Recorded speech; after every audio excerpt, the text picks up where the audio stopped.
I stood in the doorway of my childhood home, staring at the note that would change everything. We're on a Christmas cruise, just the three of us. Thanks for the generous gift that made it possible. Mom. 10 years.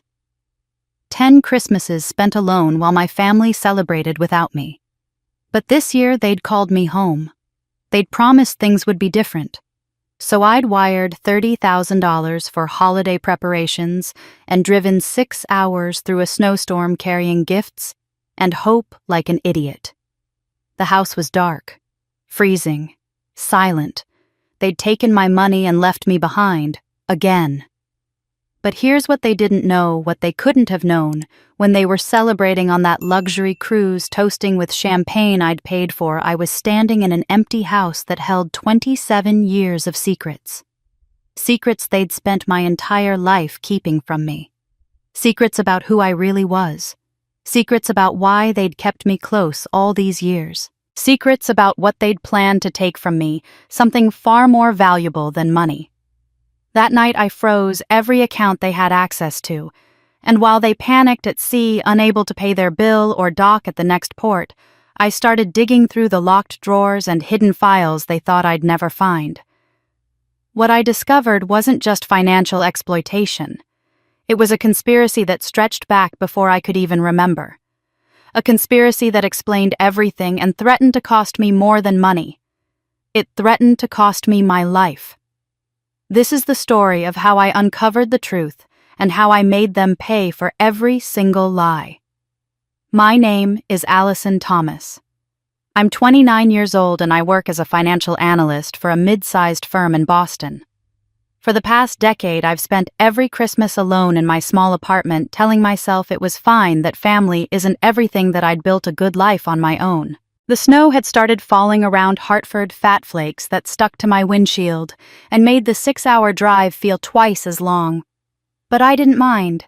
For the first time in 10 years, I was going home for Christmas. Not just showing up uninvited and hoping for the best, but actually invited. My mother had called 3 weeks ago, her voice warm in a way I hadn't heard in years. "We want you home this Christmas, Allison. It's been too long. Let's make it special." Those words had played on repeat in my mind ever since, like a song I couldn't stop humming. I'd gone overboard with the gifts, I knew that. But after so many years of being the one left out, the one whose name was mentioned as an afterthought, if at all, I wanted to show them I belonged. I wanted to prove I was worth including. The back seat of my Honda was packed with carefully wrapped presents. A cashmere scarf for my mother in the exact shade of blue. She loved a leather-bound notebook for my father, who still kept handwritten journals. And for Emma, my younger sister, a vintage record player she'd mentioned wanting years ago. I'd tracked it down on eBay and paid more than I should have, but the thought of her face lighting up made it worth every penny. The $30,000 had hurt. I won't pretend it didn't. When my mother called 2 weeks ago asking if I could help with holiday preparations, explaining that they wanted to make this Christmas unforgettable, but were stretched thin financially, I'd hesitated for maybe 5 seconds before saying yes. She'd sent me a detailed text afterward, catering costs, decorations, a few special gifts for Emma, whose health had been difficult lately. "We want everything to be perfect now that you're finally coming home," the text had read. So I'd wired the money the next day, pulling from my carefully maintained savings account, the one I'd been building for years with some vague idea of buying a house someday. But this was family. This was finally being welcomed back after a decade of polite excuses about why I couldn't come home for the holidays. It's just easier with a smaller group. Emma's health is so fragile, we need to keep things quiet. Maybe next year. I'd heard them all. I'd believed them all. And now, driving through the snow toward the familiar Victorian house on Maple Street, I let myself believe that this year would be different. The house looked beautiful from the outside. The Christmas wreath hung on the front door pine and red berries dusted with fresh snow. White lights lined the porch railing, twinkling in the early evening darkness. I sat in my car for a moment, engine running, heater blasting, just looking at it. This was the house I'd grown up in, where I'd learned to ride a bike in the driveway, where I'd done homework at the kitchen table, where I'd lived until I was 18 and left for college. It should have felt like coming home. Instead, it felt like approaching a threshold I wasn't sure I was allowed to cross. I gathered my courage along with the presents and made my way up the front walk. The porch steps creaked the way they always had. I knocked first out of habit, then felt foolish and used my key.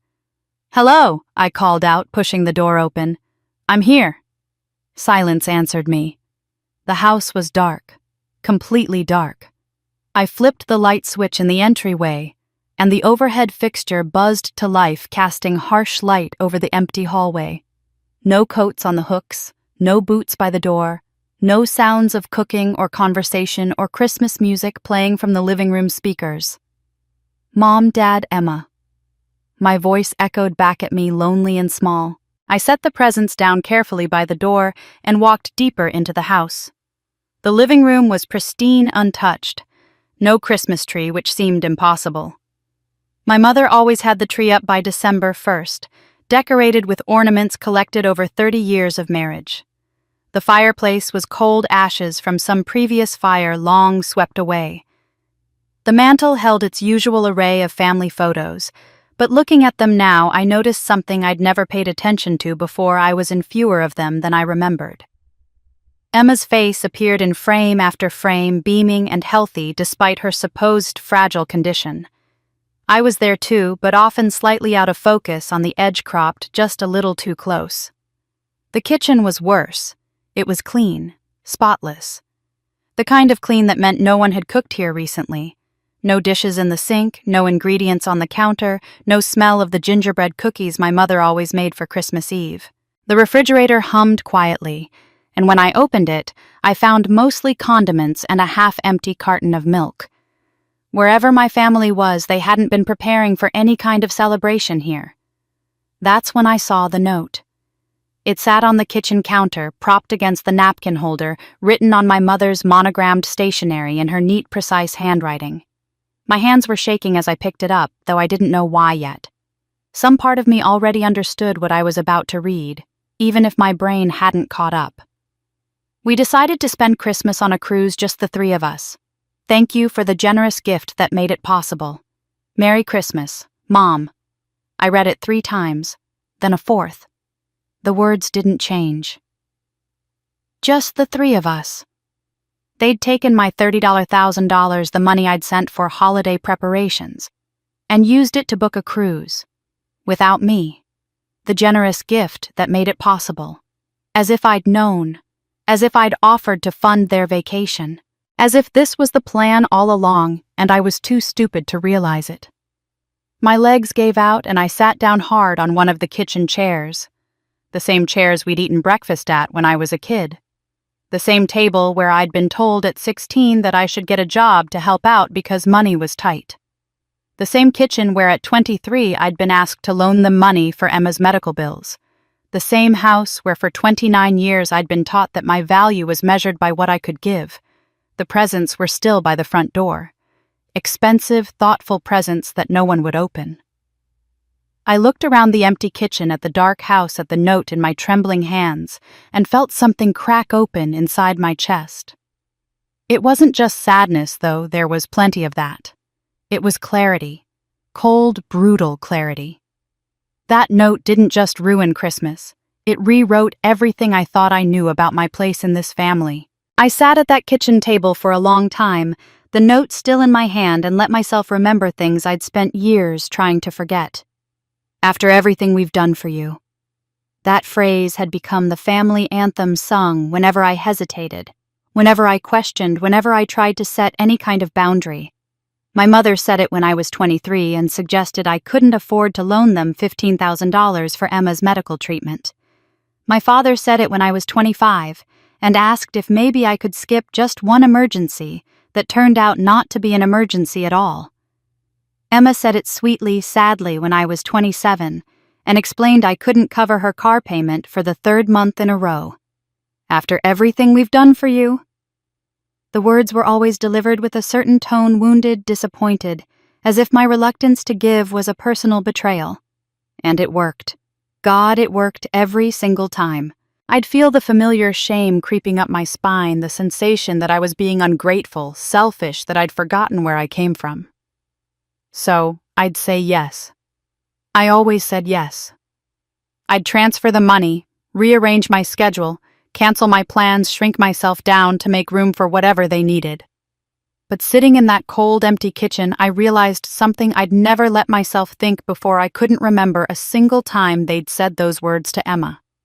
I couldn't remember Emma ever being told she owed them something, that she needed to prove her gratitude, that her presence in the family came with a price tag attached.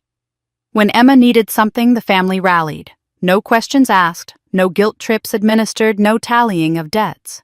When she wanted to go to that expensive art school at 19, my parents refinanced the house.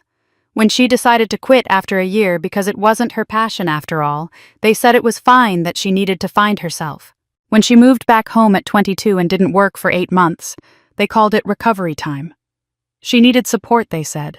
She needed space to heal. But when I'd gotten pneumonia during my senior year of college, barely able to breathe, calling home to ask if maybe I could come back for a week to recover, my mother had sighed into the phone. "Allison, honey, you're 21 years old. You need to learn to handle these things yourself. We can't always be there to take care of you." I'd stayed in my dorm room, feverish and alone, while my roommate was home for spring break. I'd learned to handle it myself. The double standard had always been there, clear as day, but I'd convinced myself it made sense. Emma was younger. Emma was sick. Emma needed protection. I was the strong one, the capable one, the one who didn't need coddling. I'd worn that identity like armor, proud of my ability to endure, to require so little, to be low maintenance. But now, staring at that note, I saw it differently. I hadn't been strong. I'd been trained. Trained to believe my needs were less important. Trained to accept that love in this family was something you earned through service. Trained to think that asking for help was weakness, but giving until it hurt was virtue. They'd taught me these lessons carefully, consistently, from such a young age that I'd internalized them as truth. By the time I was 10, I already knew not to ask for things. By 15, I was apologizing for taking up space. By 20, I was grateful they still included me at all. I thought about my childhood bedroom upstairs, the smallest room in the house. When Emma was born and got old enough to need her own space, they'd moved her into what had been the guest room, larger, with better light, with an attached bathroom. "You don't mind, do you?" my mother had asked when I was 12, but it wasn't really a question. Emma needs the extra space for all her medical equipment. Except Emma's medical equipment consisted of an inhaler and some prescription bottles that fit easily in a drawer. The room had mostly been filled with toys, clothes, and later makeup and art supplies. I'd moved into the smaller room without complaint. I'd learned not to complain. Every memory I touched revealed the same pattern. Every interaction had come with invisible strings, thin as spider silk, but strong as steel. Birthday gifts came with expectations. Holiday visits came with chore lists. Phone calls came with requests. Nothing was freely given. Everything had a price, and I'd been paying it my entire life without realizing I'd signed a contract I'd never agreed to. The phrase, "after all we sacrificed to raise you," echoed in my head, and for the first time I let myself ask, what exactly had they sacrificed? They'd had 2 children. They'd fed, clothed, and housed both of us. Isn't that what parents are supposed to do? Isn't that the basic obligation you accept when you decide to have children? Since when is fulfilling your parental responsibility considered a sacrifice that must be repaid with decades of financial support and emotional servitude? And yet they'd convinced me it was. They'd convinced me that my existence was such a burden, such an imposition, that I owed them everything. That gratitude wasn't just appreciation, but an active debt I could never fully repay. Every time I gave them money, every time I rearranged my life for their convenience, every time I accepted being excluded or overlooked or dismissed, I was making a payment on a loan I'd never taken out. The truth crystallized with painful clarity: this wasn't love. This was a transaction. Love doesn't keep a ledger. Love doesn't weaponize sacrifice. Love doesn't make you feel like you're constantly failing to prove you deserve it. What I'd been calling family loyalty was actually a control mechanism carefully maintained and expertly deployed whenever I showed signs of independence. They'd invited me home for Christmas not because they missed me, not because they wanted to include me, but because they needed something. $30,000 as it turned out, and I'd given it eagerly, pathetically grateful for the scraps of affection that came with the request. I'd thought I was earning my place at the table. I'd thought I was finally doing enough. But there would never be enough, because I wasn't meant to succeed at this game. I was meant to keep playing it, keep trying, keep giving forever. The childhood lesson that I needed to earn my place hadn't been about building character or teaching me responsibility. It had been about establishing control. It had been about making sure I never felt secure enough to question, never felt valued enough to demand better, never felt loved enough to leave. And once I saw the pattern, I couldn't unsee it. The patterns I'd just recognized stretched back as far as I could remember, roots running deep into my childhood.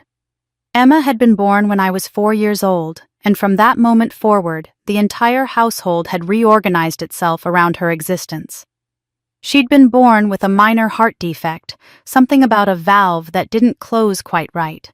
The doctors had said it might resolve on its own, that she'd need monitoring, but would probably live a perfectly normal life.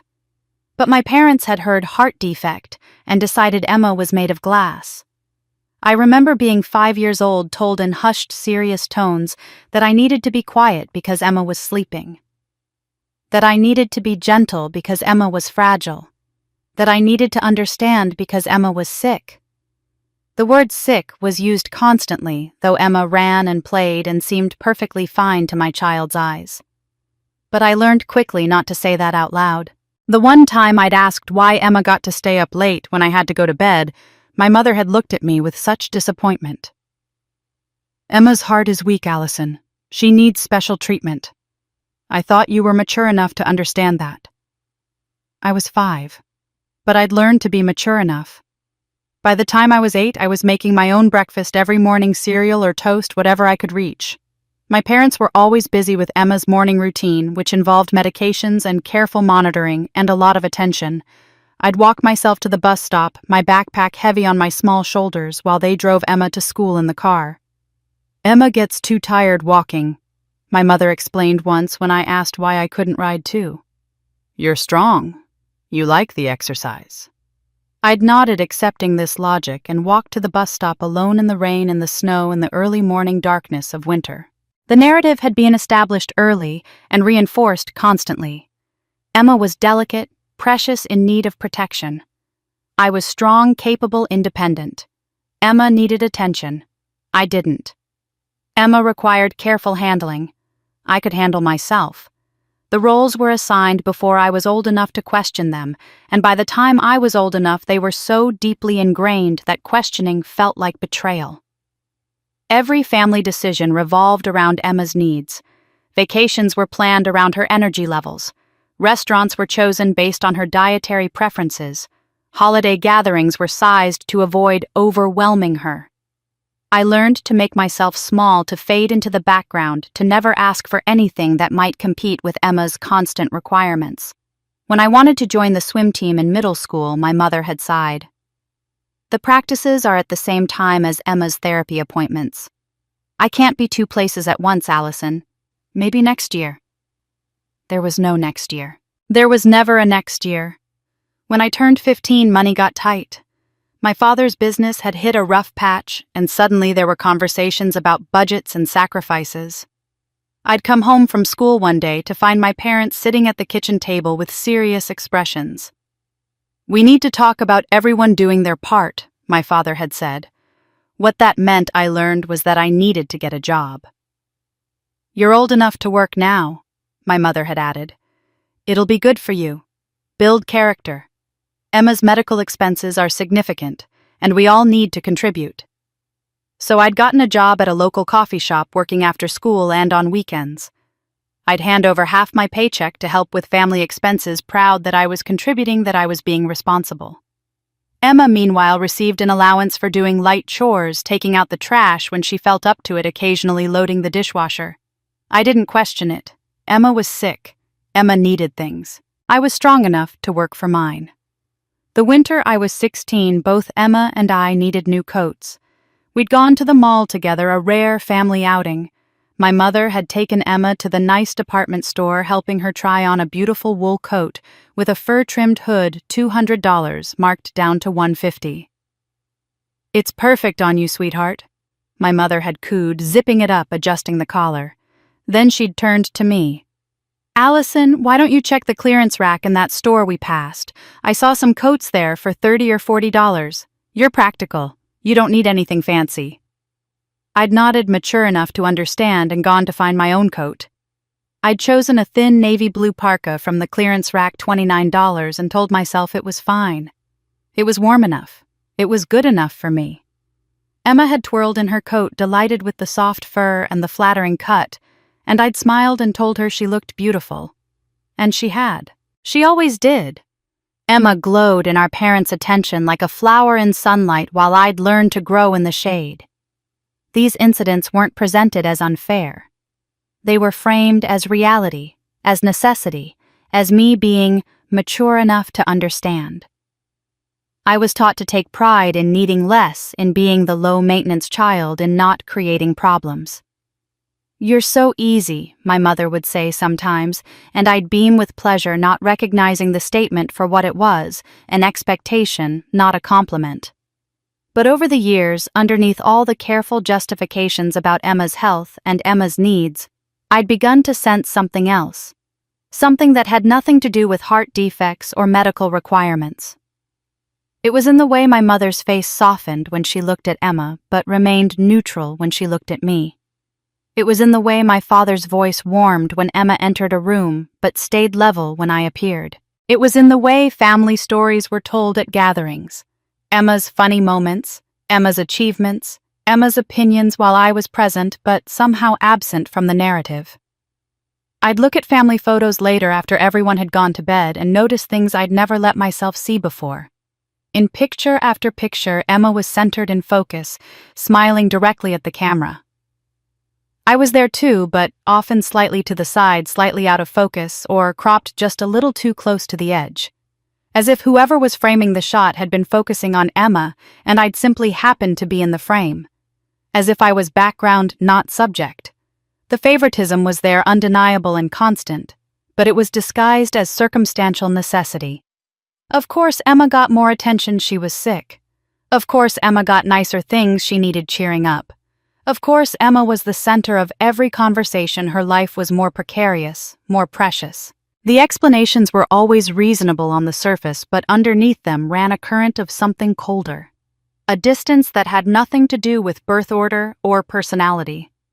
A coldness that predated Emma's birth that seemed almost fundamental to how my parents saw me. I belonged in this family technically. My name was on documents. I lived in the house. I was included in holiday cards. But I didn't belong the way Emma belonged. She was wanted.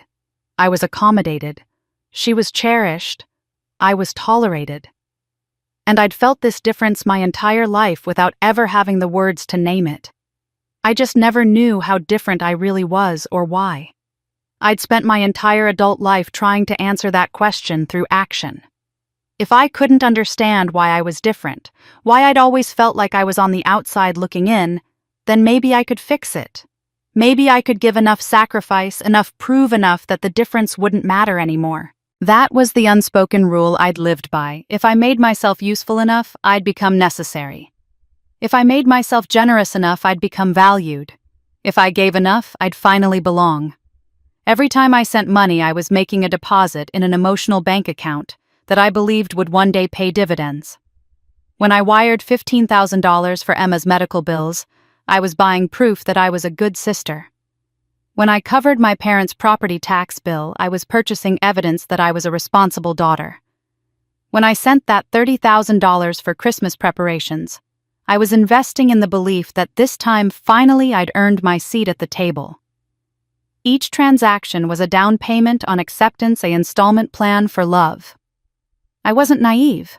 I knew on some level that healthy families didn't operate like this. I'd seen how my friends' parents treated them, the unconditional support, the easy affection, the love that didn't require constant proof of worthiness. But I'd told myself that every family was different, that maybe I just had to work harder, that maybe the problem was that I hadn't given enough yet. Just a little more, I'd think. Just one more deposit, and the account would be full. Just one more sacrifice, and I'd finally see the return on my investment. The desperation behind that thinking was something I'd never let myself examine too closely.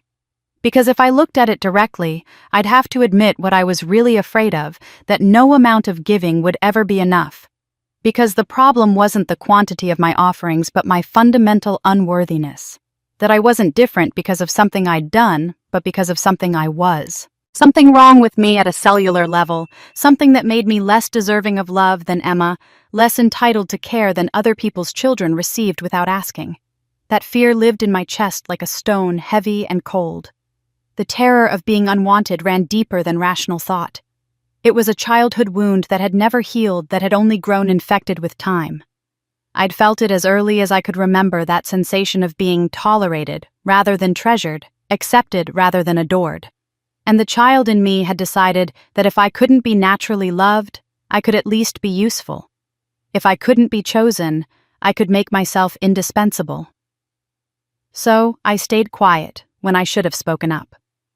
When my mother called with another emergency that required immediate funds, I bit back the questions about why she never called, just to talk, just to check on me, just to hear my voice.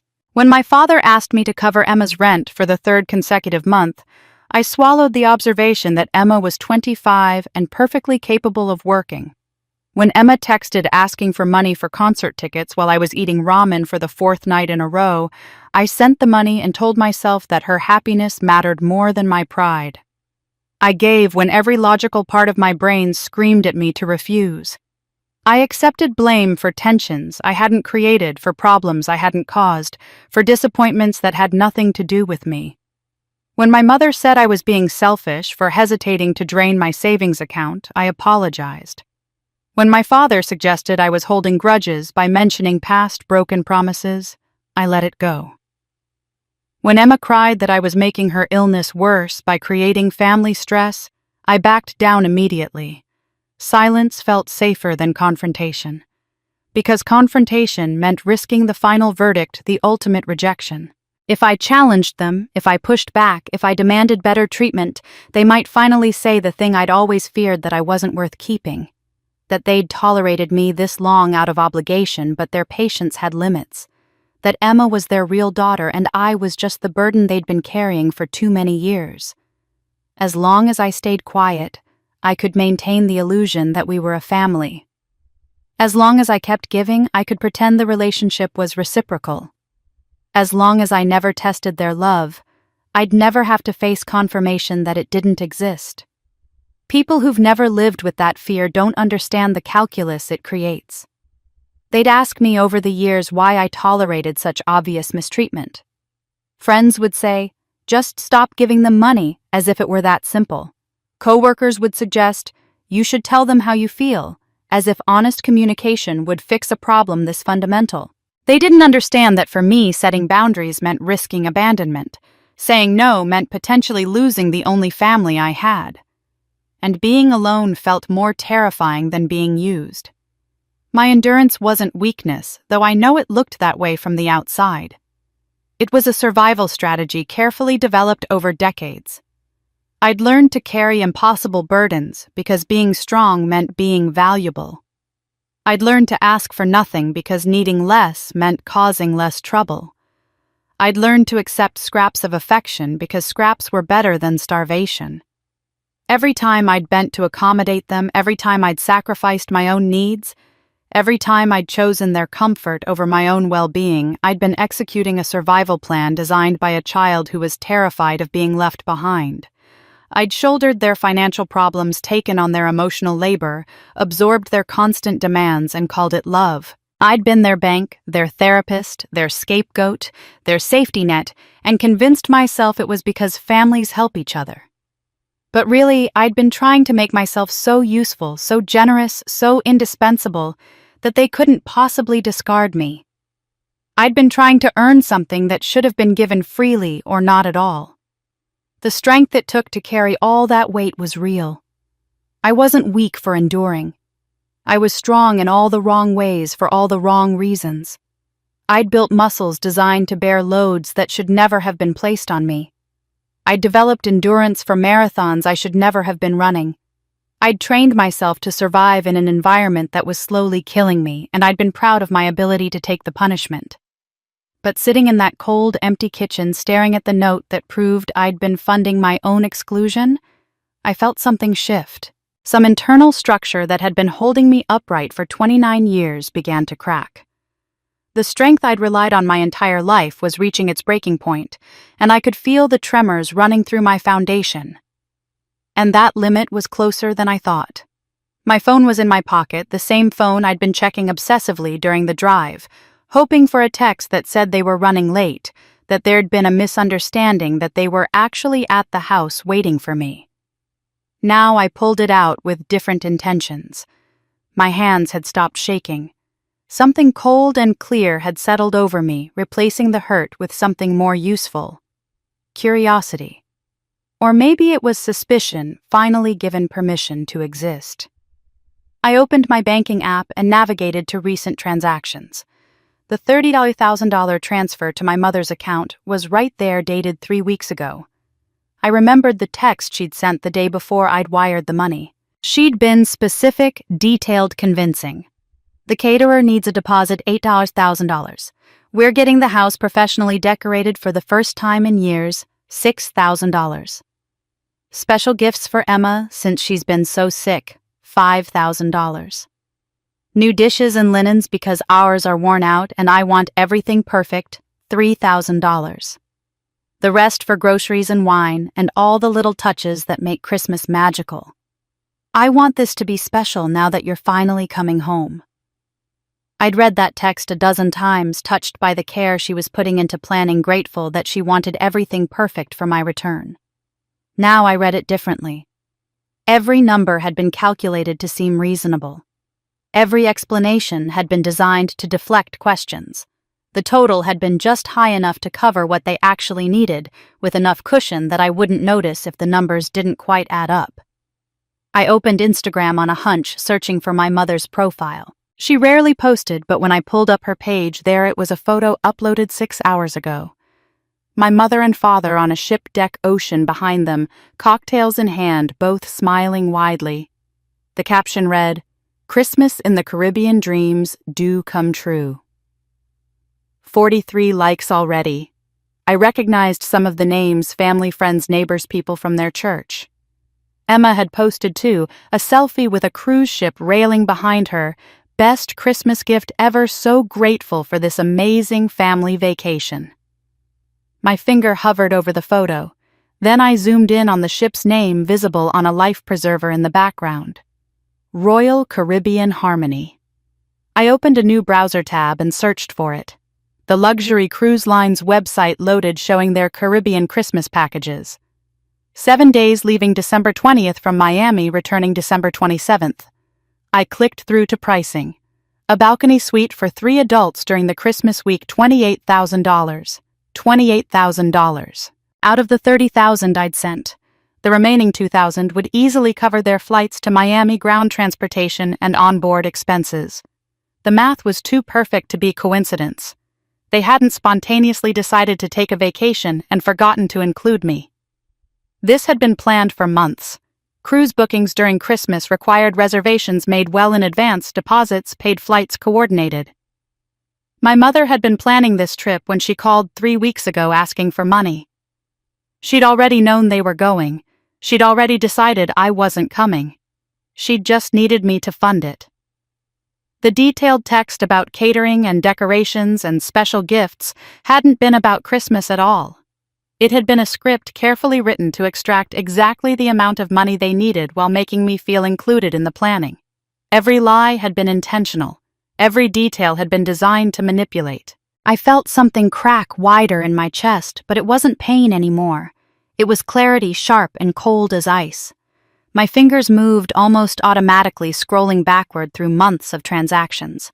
I pulled up last January when I'd sent $15,000 for what my mother had called a medical emergency. Emma had needed some kind of specialized treatment she'd said not covered by insurance, and they were desperate. I'd sent the money within hours.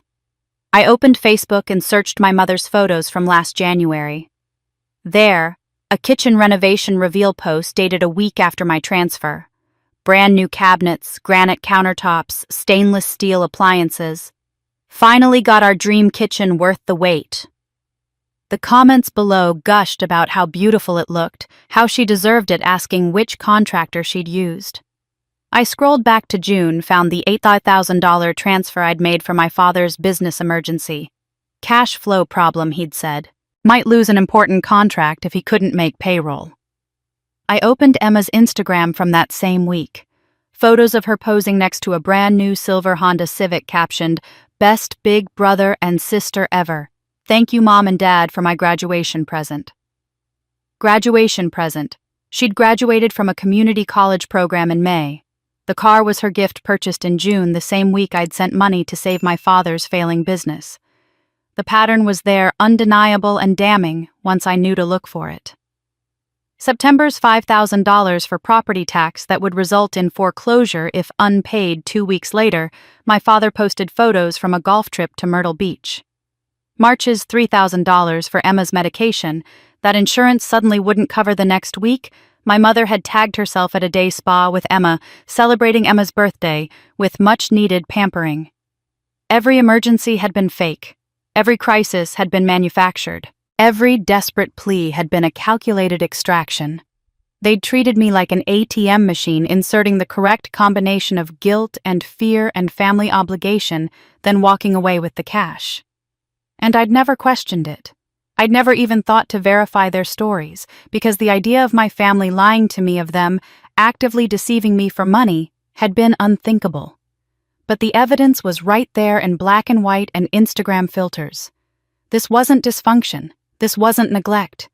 This was systematic financial exploitation spanning years.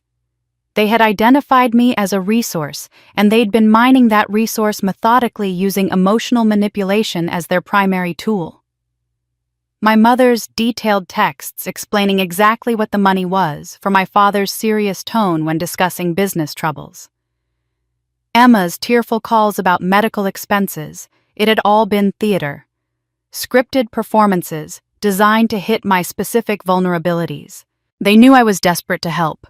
They knew I was desperate to be needed. They knew I was desperate to prove I belonged.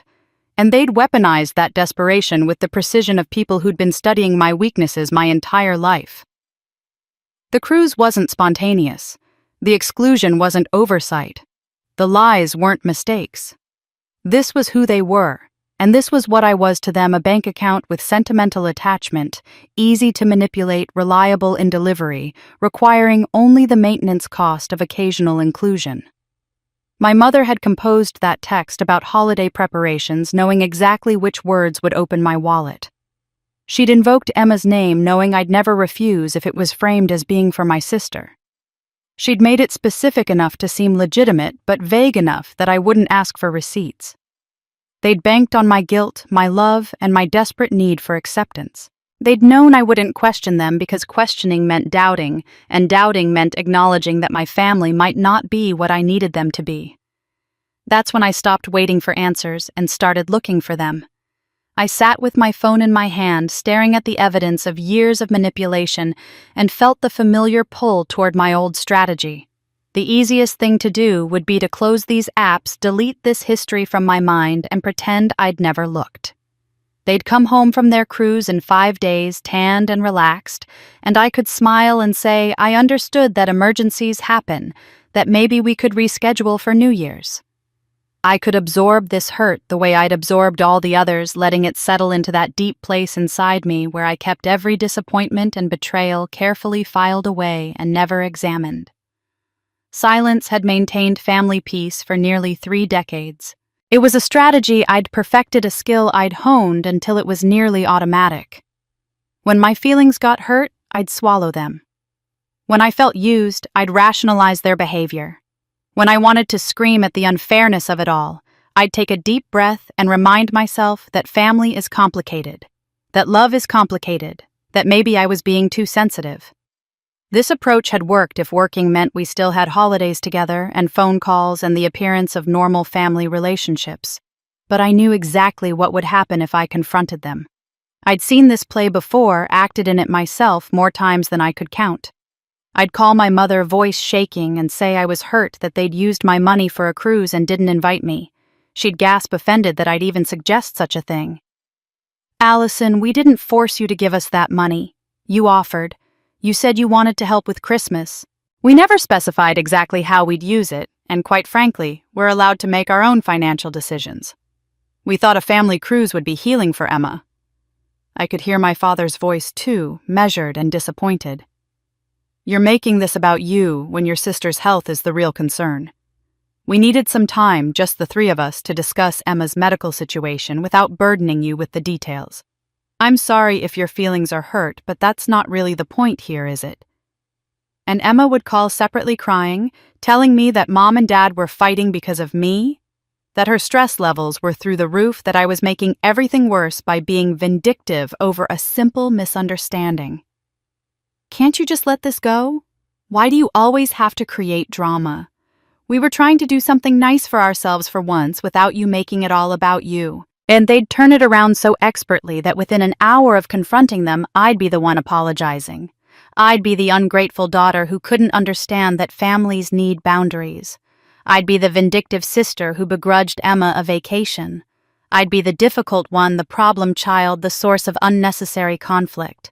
They'd rewrite the narrative so completely that I'd question my own perception, doubt my own hurt, wonder if maybe I was overreacting to what was really just a miscommunication. Silence would avoid all of that pain. Silence would let me maintain the illusion that we were a family who loved each other, who supported each other, who belonged to each other. Silence would protect me from hearing them say explicitly and clearly that my feelings didn't matter and my hurt didn't count. But this time something was different.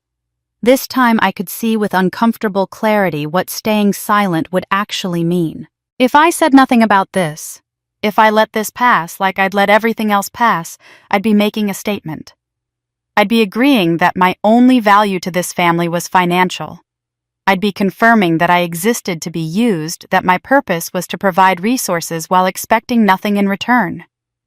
I'd be teaching them that there were no consequences for lying to me, manipulating me, excluding me, or treating me like an ATM machine with occasional emotional needs they had to manage. Every future interaction would follow this pattern because I'd have trained them that this pattern worked. They'd know that no matter how badly they treated me, no matter how blatant the exploitation, I'd eventually swallow my hurt and come back for more. The boundary violations would escalate because they'd learned that my boundaries were made of tissue paper, present enough to acknowledge, but easy enough to tear through without real resistance. I realized sitting in that cold kitchen that protecting the peace had really meant sacrificing my dignity. Every time I'd chosen silence over confrontation, every time I'd absorbed hurt rather than expressing it, every time I'd pretended everything was fine when it clearly wasn't, I'd been trading pieces of my self-respect for the illusion of family harmony, and I wasn't sure I had any dignity left to trade. The price of peace had become too expensive. I couldn't afford it anymore. The debate shifted in my mind, the question changing shape. It wasn't really about whether to confront them or stay silent. It was about something more fundamental. What kind of relationship requires one person to endure mistreatment in order to maintain connection? What kind of love demands that one party accept abuse as the cost of belonging? What kind of family only functions when one member agrees to be perpetually exploited? My family didn't accept me despite my flaws, the way healthy families do. They accepted my resources despite my humanity. They valued what I could give them, but not who I actually was. They wanted my money and my compliance and my silence, but they didn't want me. Not really, not in any way that mattered. This wasn't family. This was extraction dressed up in the language of love. Protecting myself wasn't betrayal. It wasn't vindictiveness or pettiness or making things all about me. It was recognizing something I should have seen years ago. This relationship survived only because I refused to acknowledge it was already over. I'd been the only one trying to maintain connection. I'd been the only one making sacrifices. I'd been the only one who cared whether we actually functioned as a family. They'd been perfectly content to have me at arm's length, available when needed for money or favors, but otherwise out of sight and out of mind. Some relationships, I finally understood, only exist because one person is doing all the work of believing in them. Take away that belief, that desperate pretending, that willingness to overlook every hurt and excuse, every violation, and there's nothing actually there. The relationship isn't real. It's a performance by one actor on an empty stage. And then the house gave me the answer I wasn't ready for. The guest room upstairs was freezing. The heat had been turned down to save energy, while the house was empty, and the December cold had seeped into every corner. I'd come up looking for extra blankets, unwilling to leave this house, until I understood, more unwilling to go home to my apartment, where I'd spend the night second-guessing everything I'd discovered. The guest room had always been my room when I visited the smallest bedroom in the house, the one with the narrow twin bed and the dresser that had been old when my parents bought the house 30 years ago. I opened the bottom drawer of that dresser, expecting to find the quilts my grandmother had made, the ones my mother usually stored there. Instead, my fingers hit something metal and cold. I pulled out a locked metal file box, the kind you'd buy at an office supply store for $20. It was shoved all the way in the back of the drawer, hidden under some old tablecloths that hadn't been used in years. The box was dusty, clearly hadn't been moved in a while, and had a simple combination lock on the front. My hands moved before my brain fully processed what I was doing. I grabbed a hairpin from my purse and worked the lock, a skill I'd learned in college when my roommate had locked herself out of her desk drawer once a week.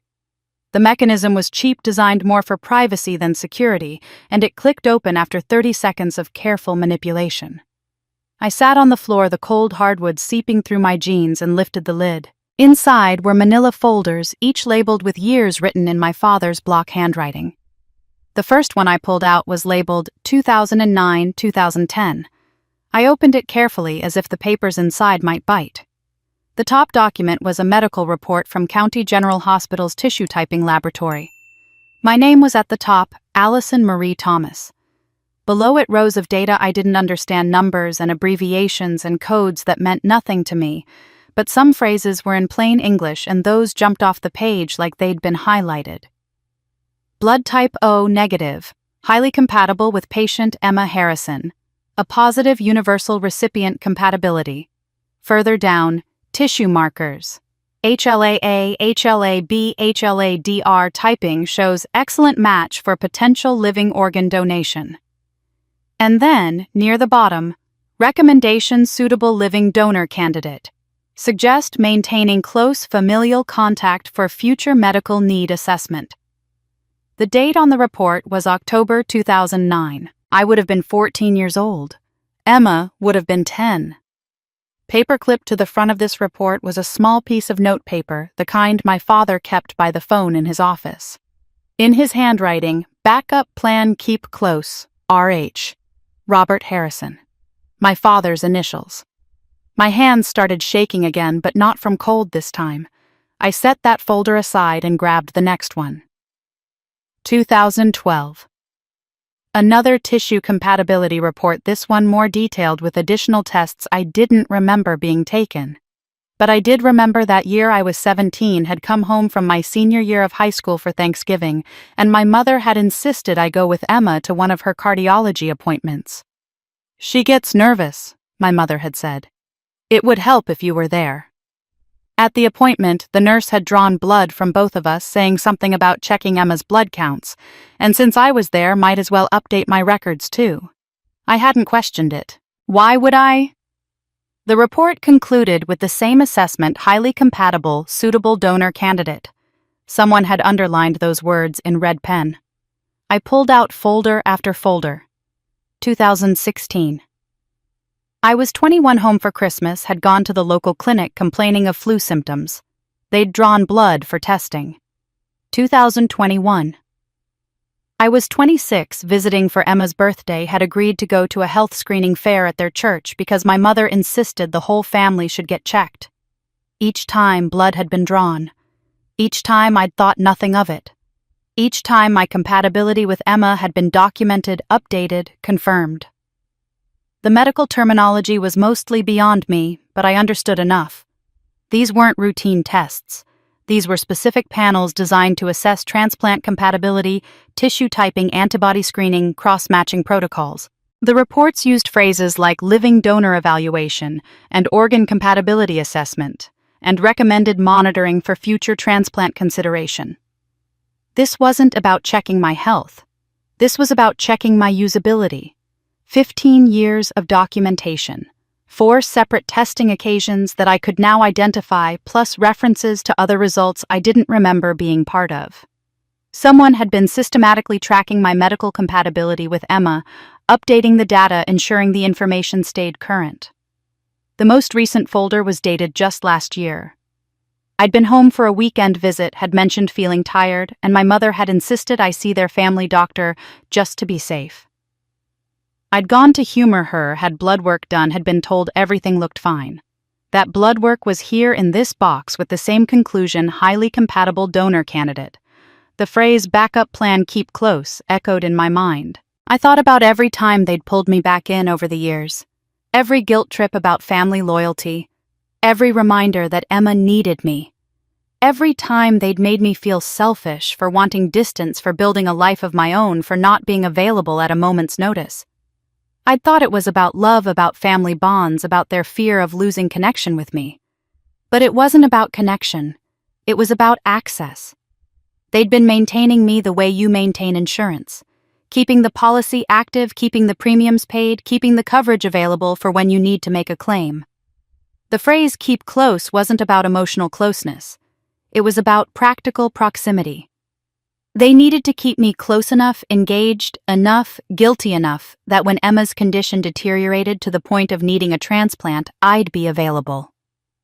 Willing. Primed by years of conditioning to sacrifice myself for family. Every interaction I'd thought was about acceptance had really been about asset management. They hadn't been trying to love me. They'd been trying to maintain me in working condition. All those years of feeling like I wasn't quite part of the family, like I was different in some fundamental way, I'd been right. I was different. I wasn't their daughter in the way Emma was their daughter. I was their backup plan, their insurance policy, their spare parts warehouse kept close in case of emergency. That report explained things my family never could and raised questions they'd never want to answer. I stayed on that guest room floor for maybe 20 minutes, surrounded by folders of medical reports that documented 15 years of being viewed as spare parts. Then something shifted inside me. The fear and hurt that had been churning in my chest crystallized into something clearer, colder. I stood up carefully, placed all the folders back in the metal box exactly as I'd found them, and carried my phone downstairs to the kitchen table. What I was about to do terrified me. But letting things continue as they were terrified me more. I opened my banking app, first hand steady now, despite everything. My parents had been listed as emergency contacts on my account since I'd opened them at 18 standard practice, the bank had said, in case something happened to me.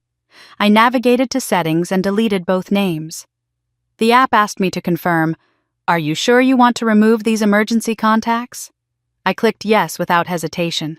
Robert Harrison deleted, Diane Harrison deleted.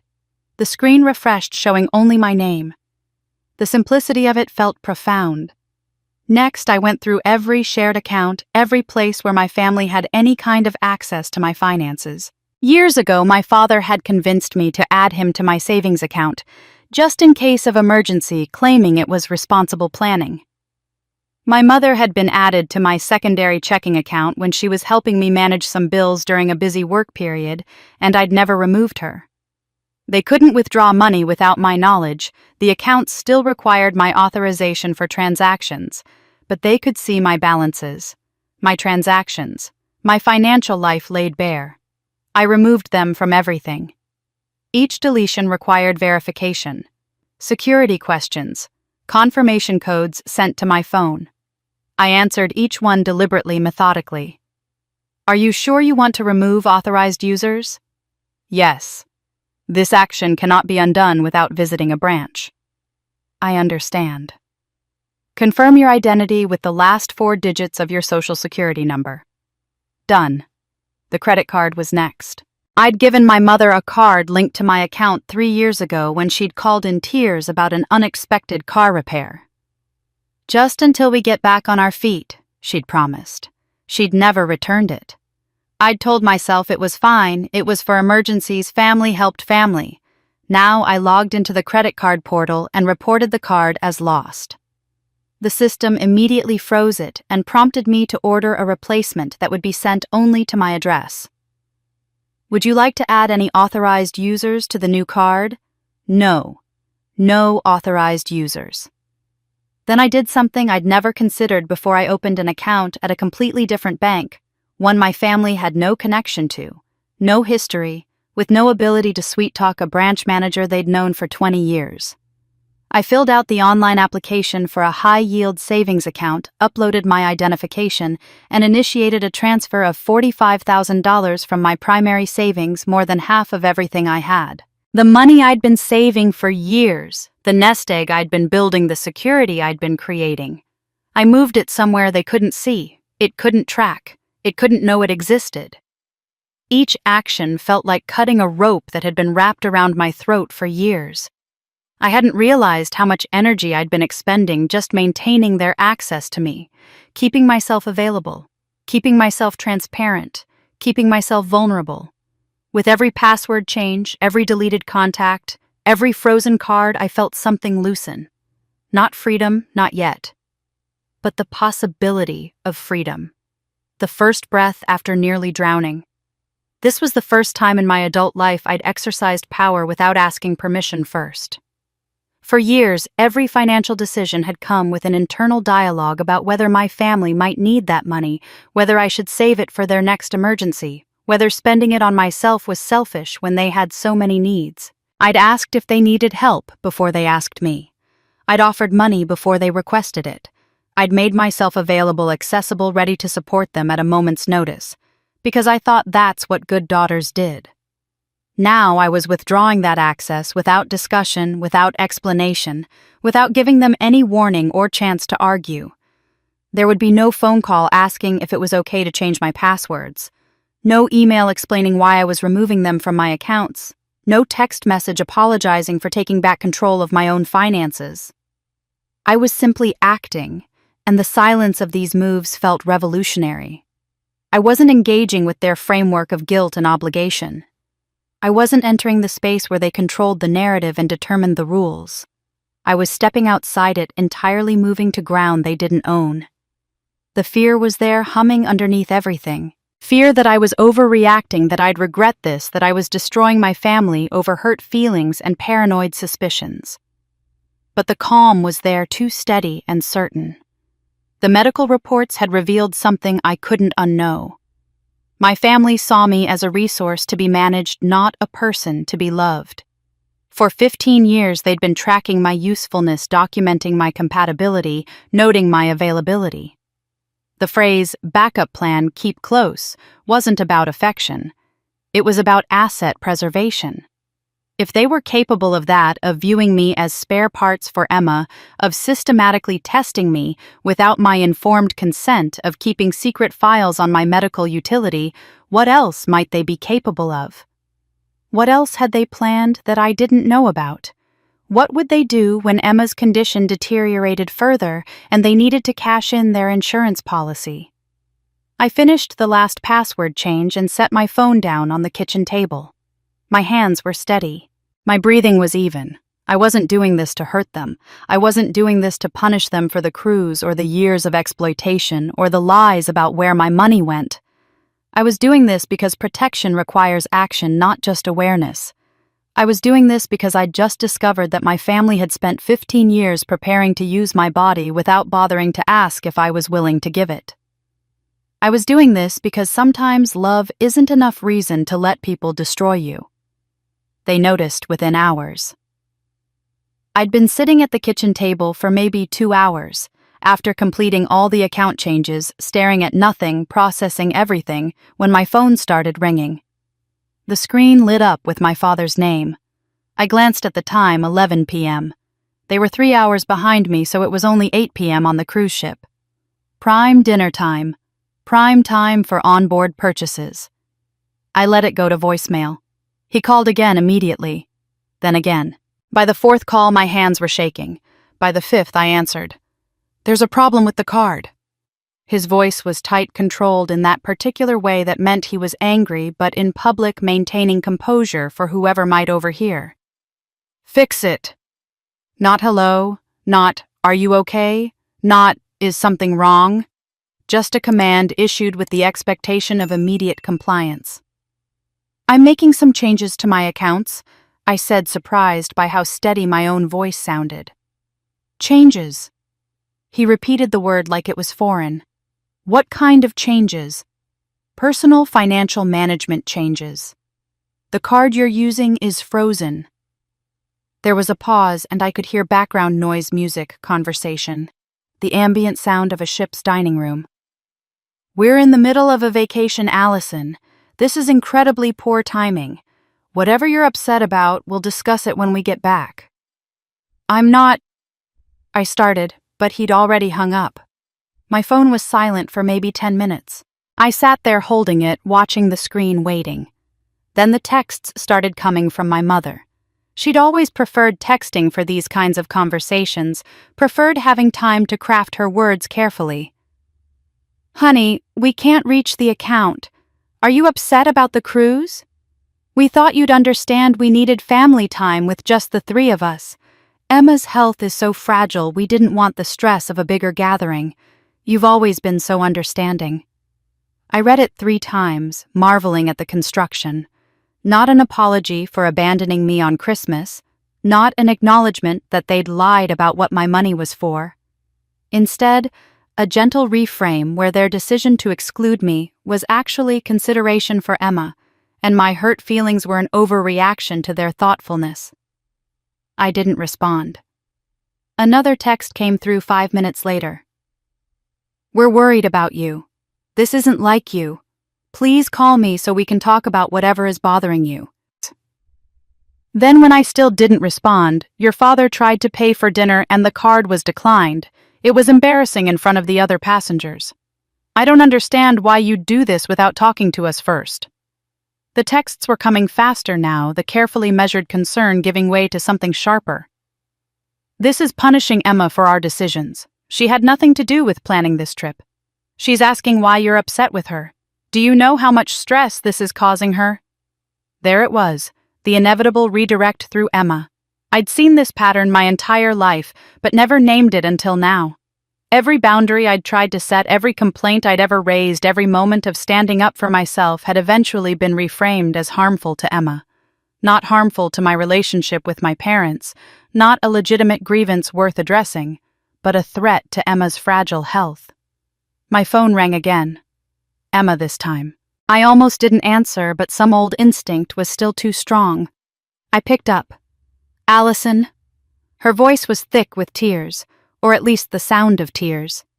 I'd learned years ago that Emma could cry on command, that tears were one of her most effective tools. "Please, I don't know what happened, but Mom and Dad are fighting, and they're saying you cut them off from something. Why would you do this right now?" Emma. "I know you're hurt about Christmas." She continued, not letting me speak. "I get it, I really do.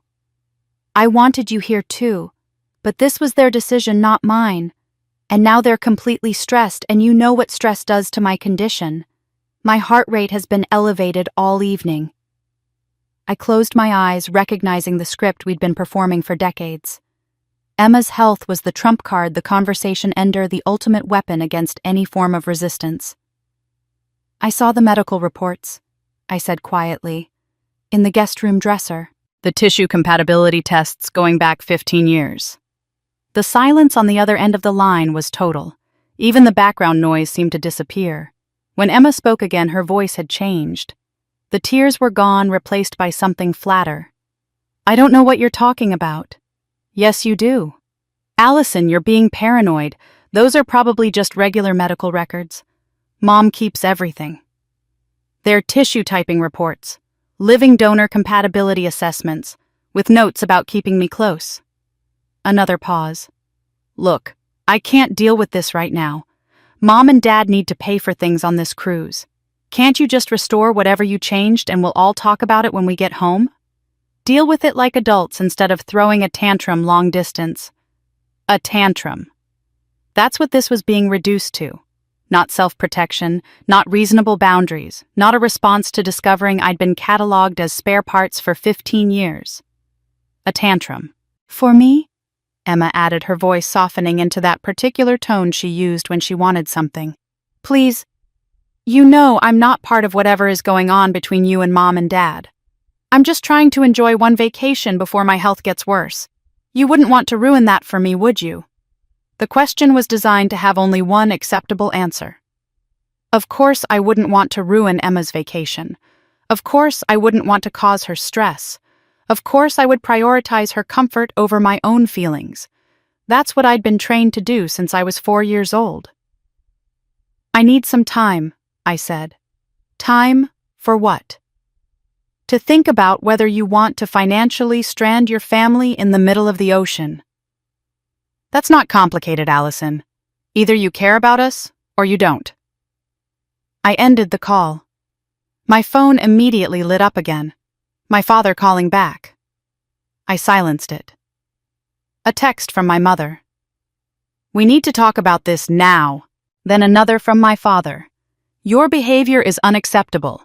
Family means sacrifice. You seem to have forgotten that. And then they started talking about sacrifice. After that conversation with Emma, the calls and texts stopped. The sudden silence was almost worse than the barrage.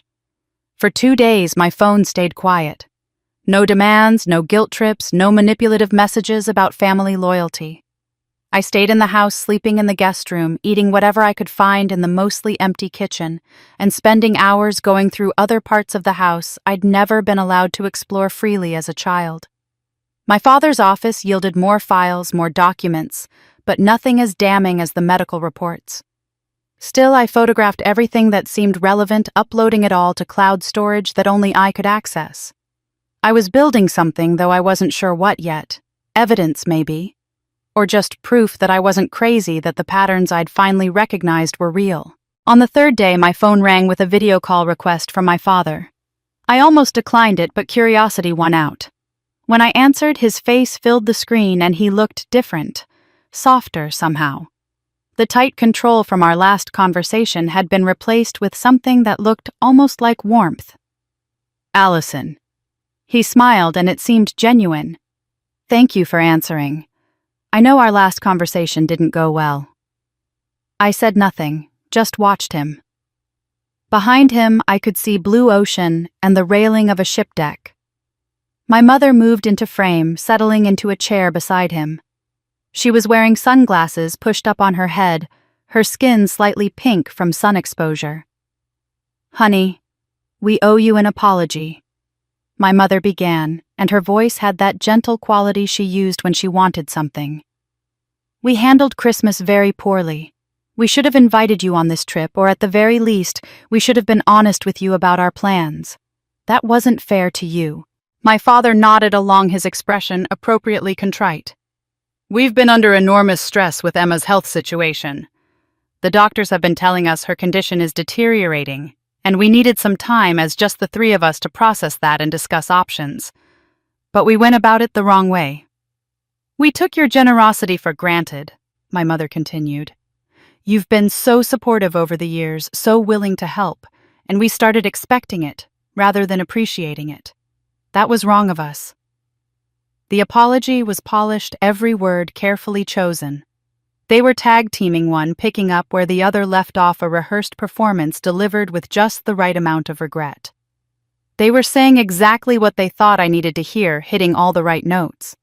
But it felt hollow, like watching actors in a play who'd memorized their lines perfectly, but didn't understand the character's motivation. We value you, Allison, my father said. You're our daughter. You're part of this family. We never want you to feel otherwise.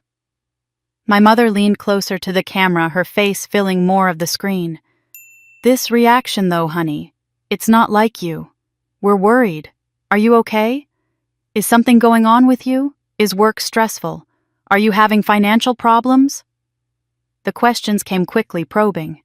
They were trying to understand what had changed, what had triggered my sudden boundary setting. They needed to diagnose the problem so they could fix it, restore the status quo, return me to my previous state of compliance. "I'm fine," I said, my voice flat. "Work is fine. Finances are fine." "Where are you right now?" my father asked, squinting at the background visible behind me. "I'm at the house. I stayed here rather than driving back to Boston that night." Something flickered across his face, surprise, then concern, then something I couldn't quite identify. He exchanged a quick glance with my mother. "You've been staying at the house for 3 days." "Yes." "Going through old rooms?" he asked, his tone careful, measured. "Sometimes being alone in childhood spaces can bring up a lot of memories. Nostalgia can make us overthink things, see patterns that aren't really there." He was fishing, trying to figure out what I'd found, what I knew. The question about going through old rooms wasn't casual. He was worried. They both were. I could see it in the way my mother's smile had tightened, the way her hand reached over to touch my father's arm. "I found some things," I said, deliberately vague. My mother jumped in quickly. "Well, I'm sure whatever you found has a perfectly reasonable explanation. Old houses accumulate so much paperwork over the years. Documents can look concerning out of context." They knew. They knew I'd been going through their things, and they were already working on damage control, preparing explanations, getting ahead of whatever I might have discovered. My father cleared his throat. "Listen, we get back in 5 days. What do you say we have a family dinner, just the 4 of us, and we can clear the air? Start fresh. We'll be honest with you about Emma's medical situation, about our finances, about everything. No more secrets, no more misunderstandings. We'll acknowledge everything you've done for this family, and make sure you know how much we appreciate you. Better communication going forward," my mother added. "We'll establish boundaries that work for everyone. Make sure you never feel taken advantage of again." It was the apology I'd wanted for years, the acknowledgement I'd been desperately seeking, the promise of honesty and appreciation and being valued as a member of the family. They were offering me everything I'd been trying to earn through sacrifice and money and silence. And they were offering it exactly when I most doubted their sincerity. "I'll think about it," I said. "That's all we ask," my father said, smiling again. "Just think about it. We love you, Allison. Whatever's happened, whatever you're feeling, we can work through it as a family." "We'll see you in 5 days," my mother said. "And honey, maybe it would be better if you went back to your apartment in Boston. Being alone in that house might not be healthy for you right now." The call ended with promises of love and understanding and fresh starts. I sat there holding my phone, staring at the blank screen, replaying the conversation in my mind. They'd apologized for Christmas and for taking my generosity for granted. They'd expressed concern for my well-being. They'd invited me to dinner to clear the air. But they hadn't explained why they'd needed my money specifically for this cruise. They hadn't acknowledged the 15 years of secret medical testing. They hadn't addressed why I'd been excluded from family gatherings for a decade. They hadn't mentioned the pattern of lies about where my money went. The apology had addressed my feelings, "We know you're hurt," but not their actions. They'd acknowledged that I felt taken advantage of without admitting they'd actually taken advantage of me. And most telling, they weren't asking for money anymore. No requests to restore the credit card access. No mention of needing financial help. No guilt trips about family obligations or Emma's medical expenses. They'd completely abandoned that strategy. They weren't asking for money anymore. That scared me more than when they were. That night, I couldn't sleep. I lay in the narrow twin bed in the guest room, staring at the ceiling, replaying that video call over and over. The apology had been too smooth, too practiced. My father's concern about me going through old rooms had been too specific. They knew I'd found something, and they were already preparing their defenses, already crafting explanations that would make me question what I'd seen with my own eyes. Around 2 in the morning, I gave up on sleep and went downstairs. The house was dark and silent, every creak of the floorboard sounding amplified in the stillness. I found myself standing outside my father's home office, a room I'd been told to stay out of as a child. Daddy's private space, my mother had always said. Important papers in there. We don't want anything getting damaged or lost. I'd respected that boundary my entire childhood and most of my adulthood. But tonight, boundaries felt like suggestions I was no longer obligated to follow. The door wasn't locked. I flipped on the light and stood there for a moment, taking in the space. Tall bookshelves lined 2 walls filled with leather-bound volumes that looked expensive but unused. My father's desk dominated the room, a massive oak piece that had probably cost more than my first car. Filing cabinets stood against the far wall, and a small safe sat in the corner, its door slightly ajar and empty. I started with the desk drawers. Files of business documents, old tax returns, receipts organized by year. Nothing particularly interesting. Then I tried the filing cabinets. They were locked, both of them with small keyholes that required keys I didn't have. I ran my hands under the desk edges, feeling for anything hidden. In the back corner, my fingers brushed against something taped to the underside.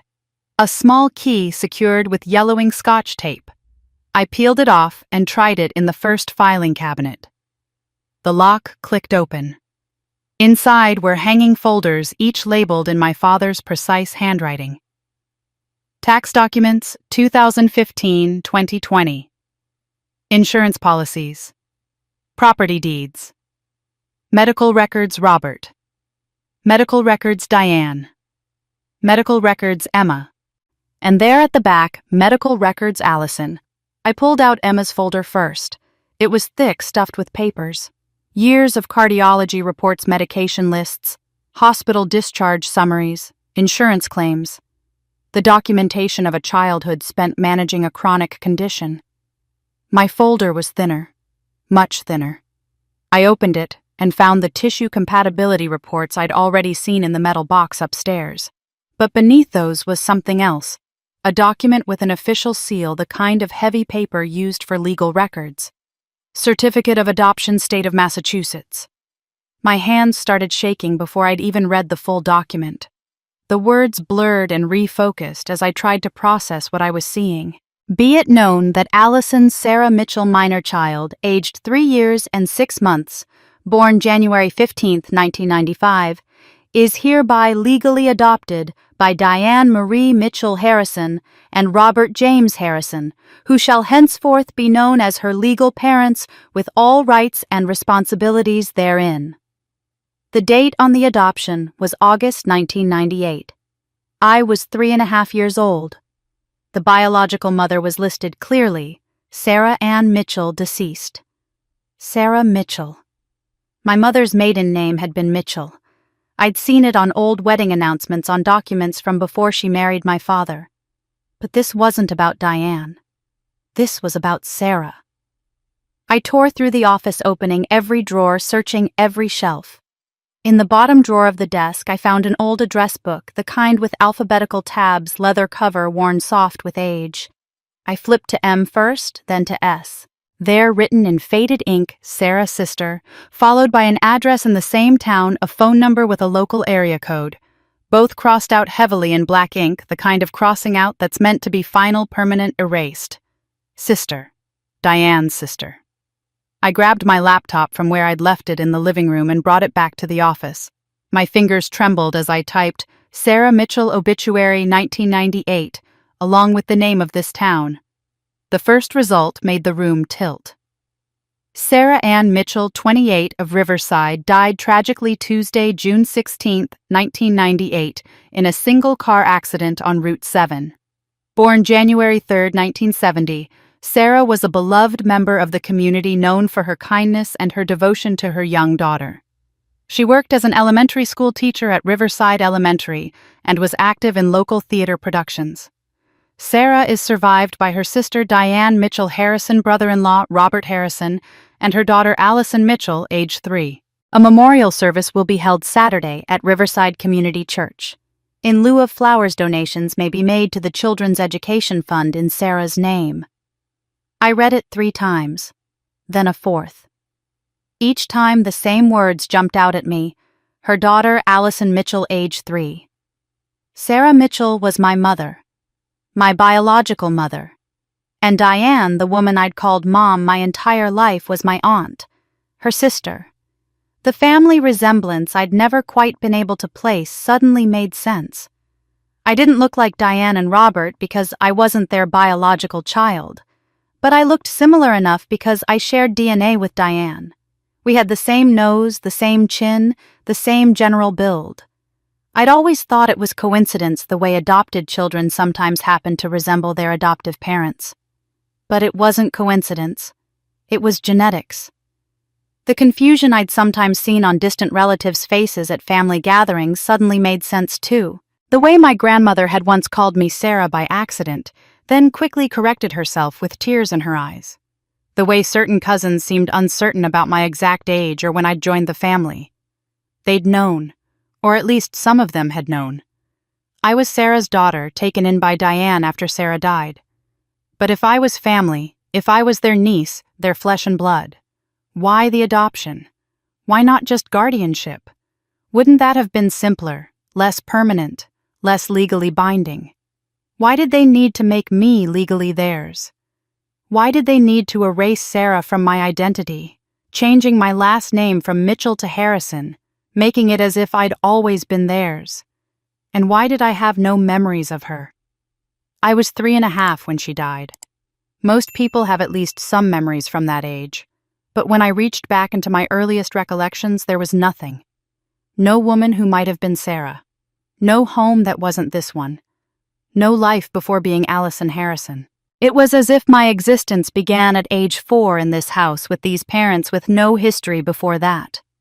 The obituary said she died in June. The adoption was finalized in August. 2 months. They'd waited exactly long enough to be legally appropriate, then they'd erased every trace of Sarah from my life. I wasn't raised to belong, I was raised to be available. I sat in my father's office with that obituary on the screen, and somewhere in my mind a question formed that I couldn't ignore. How exactly had Sarah died? The obituary said, tragically in a single-car accident. But that phrase could mean anything. I needed details. Police reports older than 25 years are generally public record in Massachusetts. I knew this because I'd helped a coworker navigate accessing old documents for a property dispute once. I opened the state police database and started searching. It took me 20 minutes of digging through archives, but I found it, Incident Report 98-0616-47, filed by Officer Marcus Chen, Riverside Police Department. The report was clinical detached in the way official documents always are. Single vehicle accident, Route 7 northbound mile marker 14. Rainy conditions, low visibility. 1994, Honda Accord left roadway, struck tree approximately 15 feet from road edge. Driver Sarah Ann Mitchell, age 28, pronounced dead at scene by EMT personnel.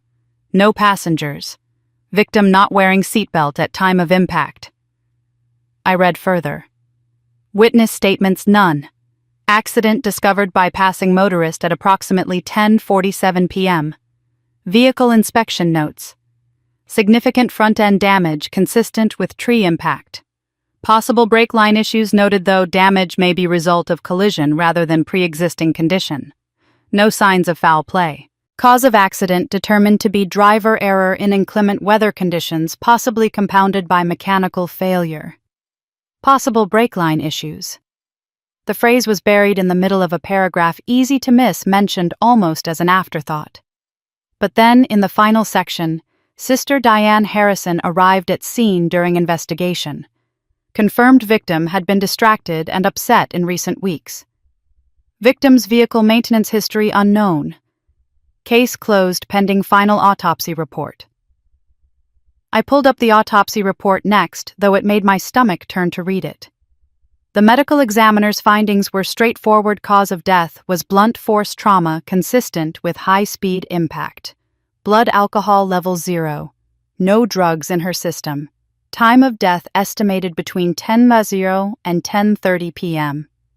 The report concluded with accidental death and noted no further investigation was warranted.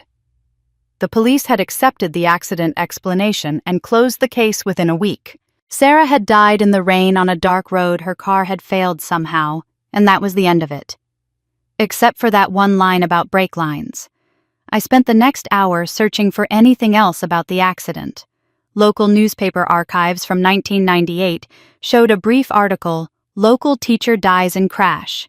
Nothing new, just a rehash of the basic facts.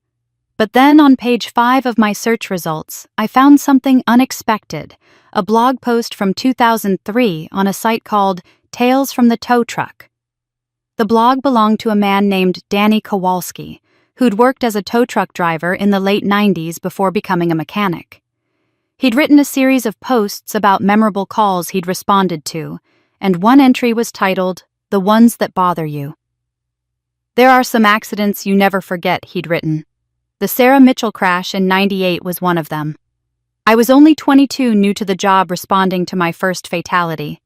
The car had gone off Route 7 and hit an oak tree head-on. The front end was demolished. But when we were hooking up the vehicle, I noticed the brake lines. They looked wrong, not corroded or worn through from age. They looked cleanly cut, like someone had taken a tool to them. I mentioned it to the cop on scene, but he was already talking to the victim's sister, who'd shown up at the accident site somehow before we'd even finished securing the scene. I've seen a lot of grief over the years, and everyone handles it differently. But I've never seen someone so composed at their sister's death scene. She was calm, answering questions efficiently, already talking about funeral arrangements. The cop seemed satisfied with her explanations about the victim being distracted lately, and they ruled it an accident. But those brake lines bothered me then, and they bother me now. Maybe I was wrong. Maybe the impact caused damage that looked like cuts. But I don't think so. The post was dated March 2003, 5 years after Sarah's death. I read it 3 times, my heart pounding harder with each pass.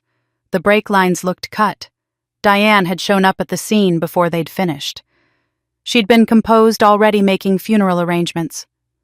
I needed more. I opened Facebook and searched for Sarah Mitchell's name along with the town and her graduation year from the obituary 1988. Her profile didn't exist, but there was a Riverside High School class of 1988 reunion page. I scrolled through old posts until I found one from 2018. Remembering Sarah Mitchell on the 20th anniversary of her passing. Gone too soon. She was such a bright light. Below the post, someone named Jennifer Reeves had commented, "Still miss her. Still think about that last conversation we had. Wish I'd known it would be the last time I'd see her." I clicked on Jennifer's profile and sent her a message. "Hi, Jennifer. I saw your comment about Sarah Mitchell. I'm trying to learn more about what happened to her. Would you be willing to talk?" I included my phone number and hit send, not expecting a response at 3 in the morning. My phone rang 4 minutes later. "Who is this?" a woman's voice asked, cautious but curious. "My name is Allison. I'm Sarah's daughter." The silence stretched long enough that I thought she'd hung up. Then, "Oh my God, Allison, I heard about you, but I never knew what happened to you after Sarah died. How old are you now?" 29. I was 3 when she died." "You were the reason she was leaving. She talked about you all the time, how she needed to protect you, how she needed to get you away from—" Jennifer stopped abruptly. "From what?" My voice came out barely above a whisper. "From Diane, your aunt. She was scared of Diane. The last time I saw Sarah, maybe a week before she died, she told me she'd just found out about some inheritance from her parents. Her mom and dad had passed away the year before, and apparently there was a significant trust fund that was supposed to go to Sarah's children, not split between the sisters. Diane was furious when she found out. Sarah said Diane told her she didn't deserve it, that Sarah had ruined everything by getting pregnant with you. Sarah was planning to take you and move across the state to stay with me while she figured things out. She was supposed to arrive that Friday with all her stuff packed. She died on Thursday night. My chest felt tight, like I couldn't get enough air. I told the police all of this, Jennifer continued. I gave a statement about the inheritance dispute, about Sarah's fear about her plans to leave. But I don't think they ever followed up. Diane was there at the station playing the grieving sister, and I think they just accepted her version of events, that Sarah was distracted and upset, and it was a tragic accident. My mother didn't die in an accident, and my family made sure no one looked too closely. After my conversation with Jennifer, I couldn't stay in that office anymore. The walls felt like they were closing in, the accumulated weight of 27 years of lies pressing down on me. I walked through the dark house, opening windows, despite the December cold, needing air, needing space, needing something to cut through the suffocating truth. Sarah had been planning to leave. She'd been scared of Diane. There was money involved, an inheritance from her parents. And then she died before she could get away. I spent the next day in a fog, alternating between researching and pacing, eating nothing, sleeping not at all. By the 5th morning in that house, I felt hollowed out, like someone had scraped away everything soft inside me and left only sharp edges. The mailbox at the end of the driveway was overflowing. No one had checked it since my family left for their cruise, and the accumulation of 5 days of delivery spilled out when I opened the small metal door. Catalogs, bills, Christmas cards from people who still sent physical mail. I gathered it all in my arms and brought it inside, dumping it on the kitchen table without really looking. I made coffee and sat down to sort through it mechanically, creating piles, junk bills, personal correspondence. Most of it was addressed to the Harrison family, or Robert and Diane Harrison. But one envelope stood out, crisp and formal, made of heavy cream-colored paper that suggested official business. The return address read, Morrison and Associates, Estate Attorneys, Boston, MA. It was addressed to Allison Mitchell, Co-Harrison Residence. Allison Mitchell, not Harrison. My birth name, the name that had been legally changed when I was 3.5, the name I didn't even know I'd had until 2 days ago. My hands shook as I opened it. Inside was a formal letter on law firm letterhead dated December 10th, 5 days before I'd arrived home for Christmas. Dear Ms. Mitchell, it began. Our firm has been attempting to locate you for the past 6 months regarding the Mitchell Family Trust established by Harold James Mitchell and Margaret Ann Mitchell in 1997. Our records indicate you will turn 30 years of age on January 15, 2025. The trust documents stipulate that assets be distributed to biological descendants of Sarah Ann Mitchell upon reaching the age of 30 years. I stopped breathing, read that paragraph again, then continued. We have located you through updated postal records and recent address changes filed with the Commonwealth of Massachusetts. As the sole biological descendant of Sarah Ann Mitchell, you are the primary beneficiary of this trust. The current assets total approximately $5 million in managed investments, plus the family estate property located at 847 Riverside Road, Riverside, Massachusetts, currently valued at approximately $800,000. $3.3 million, plus the house I was sitting in right now. Please contact our office at your earliest convenience to begin the transfer proceedings. As the trust reaches its distribution age trigger in 3 weeks' time is of the essence. We have attempted to contact you via previous addresses, but correspondence was returned as undeliverable. This letter is being sent to the last known family address on file. We trust it will reach you. The letter was signed by Catherine Morrison, senior partner, and included a phone number and email address. I read it 3 times, each word sinking in with devastating clarity. My grandparents, Harold and Margaret Mitchell. People I had no memory of, people whose names I'd never heard spoken in this house, had left a trust fund for Sarah's children. For me, I was the sole biological descendant, the only heir. The trust had been established in 1997. I grabbed my laptop and pulled up the obituaries I'd found earlier. Harold Mitchell died in January 1996. Margaret Mitchell died in August 1997. The trust was created that same year, presumably as part of settling Margaret's estate. Sarah died in June 1998, less than a year after the trust was established. The timeline assembled itself in my mind like pieces of a puzzle I'd been staring at for days without seeing the picture. Harold and Margaret Mitchell die, leaving a substantial estate. They set up a trust specifically for Sarah's biological descendants, not for both daughters, not to be split between Sarah and Diane, but for Sarah's children only. This would have been a devastating blow to Diane, who'd expected to inherit equally. Sarah finds out about this arrangement. She's suddenly the mother of a child who will inherit millions while Diane gets nothing, or at least significantly less. Sarah tells Diane. Diane is furious. Sarah becomes scared, makes plans to leave, confides in her friend Jennifer that she needs to protect me from Diane. And then Sarah dies in a convenient single-car accident on a rainy night with brake lines that might have been cut, investigated by police who accepted Diane's explanations without question and closed as an accident within a week. 2 months later, Diane and Robert adopt me. They change my legal last name from Mitchell to Harrison.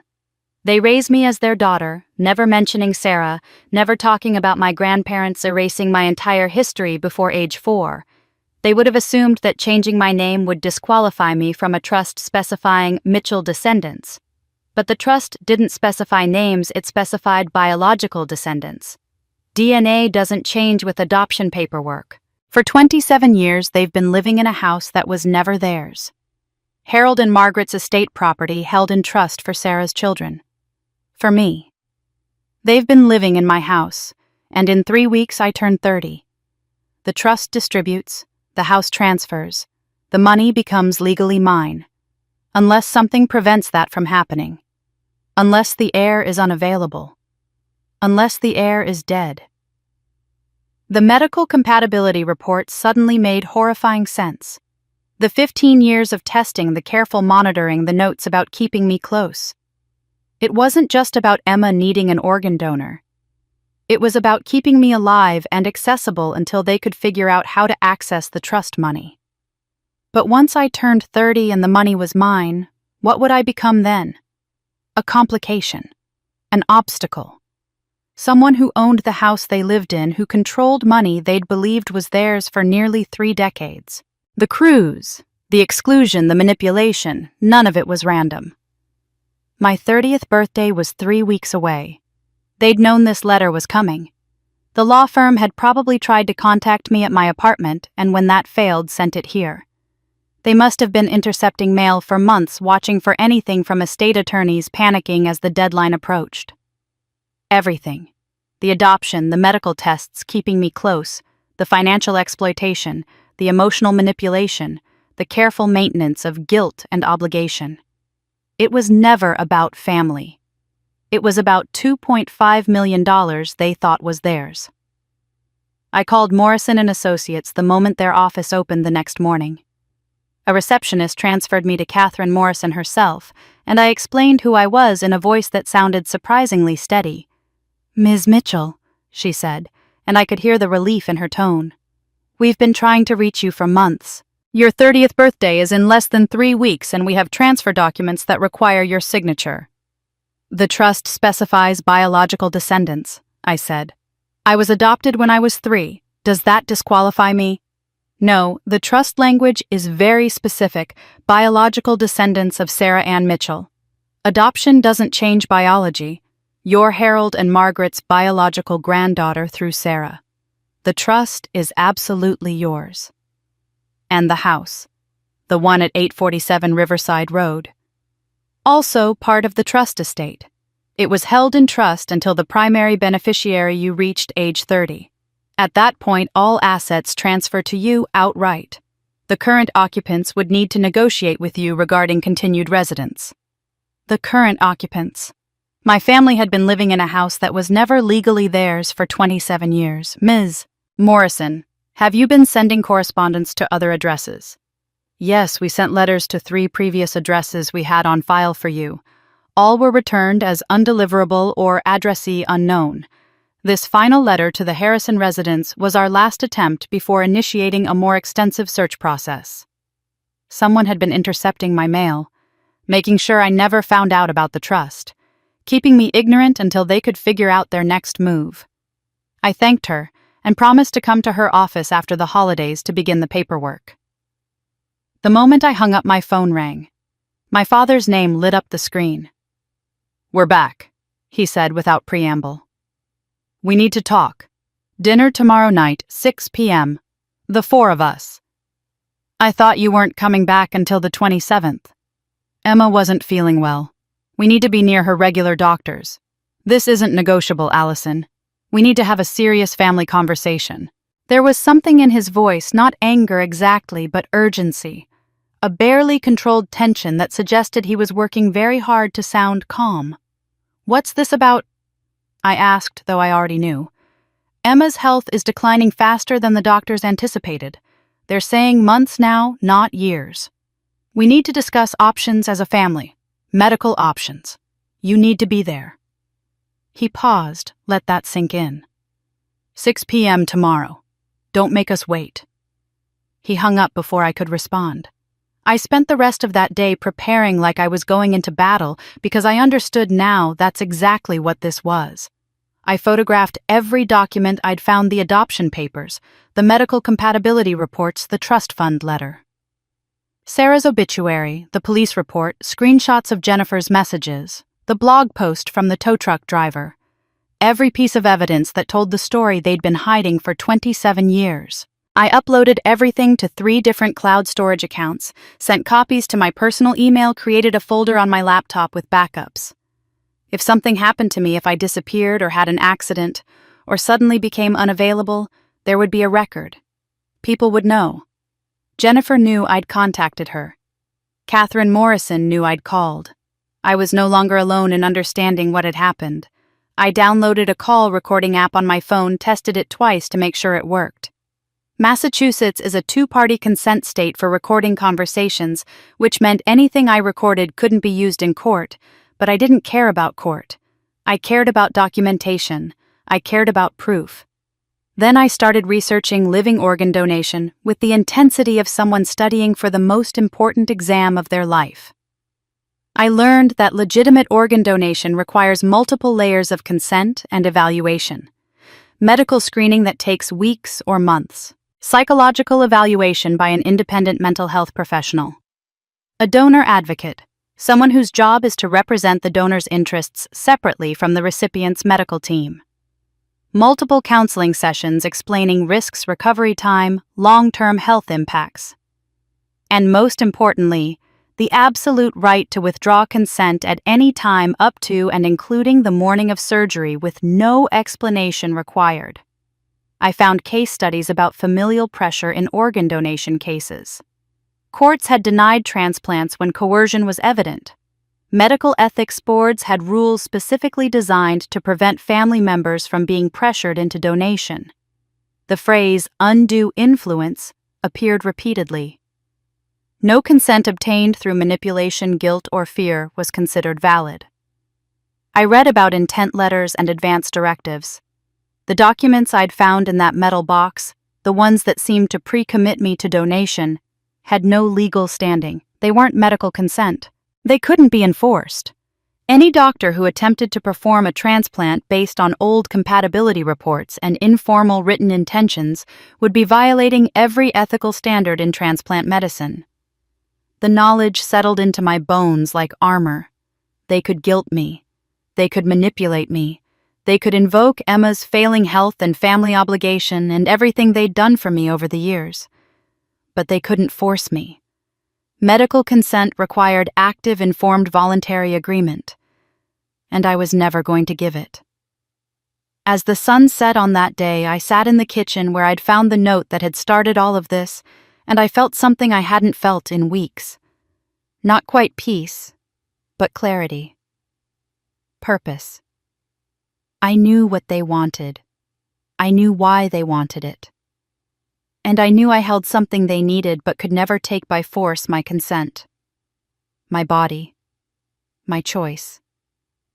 Tomorrow night they would lay their cards on the table. They would present their plan with medical professionals and legal language and emotional appeals. They would make their case for why I should give them what they needed. They would use every tool they'd spent 27 years perfecting: guilt, obligation, family loyalty. Emma's tears, the weight of everything they'd sacrificed to raise me. But I would walk into that room knowing what they'd hidden in locked filing cabinets and metal boxes, knowing about Sarah's suspicious death and the trust fund they'd tried to steal, and the 15 years of medical testing without informed consent. Knowing that every kindness had been calculation, every family moment had been maintenance, every relationship had been asset management. I walked into that dinner knowing exactly what they wanted from me and what I'd never give them. I drove to the house the next evening with my phone fully charged, the recording app ready, and a calm that felt almost eerie. I parked in the driveway at exactly 6 p.m. and noticed an unfamiliar car parked on the street.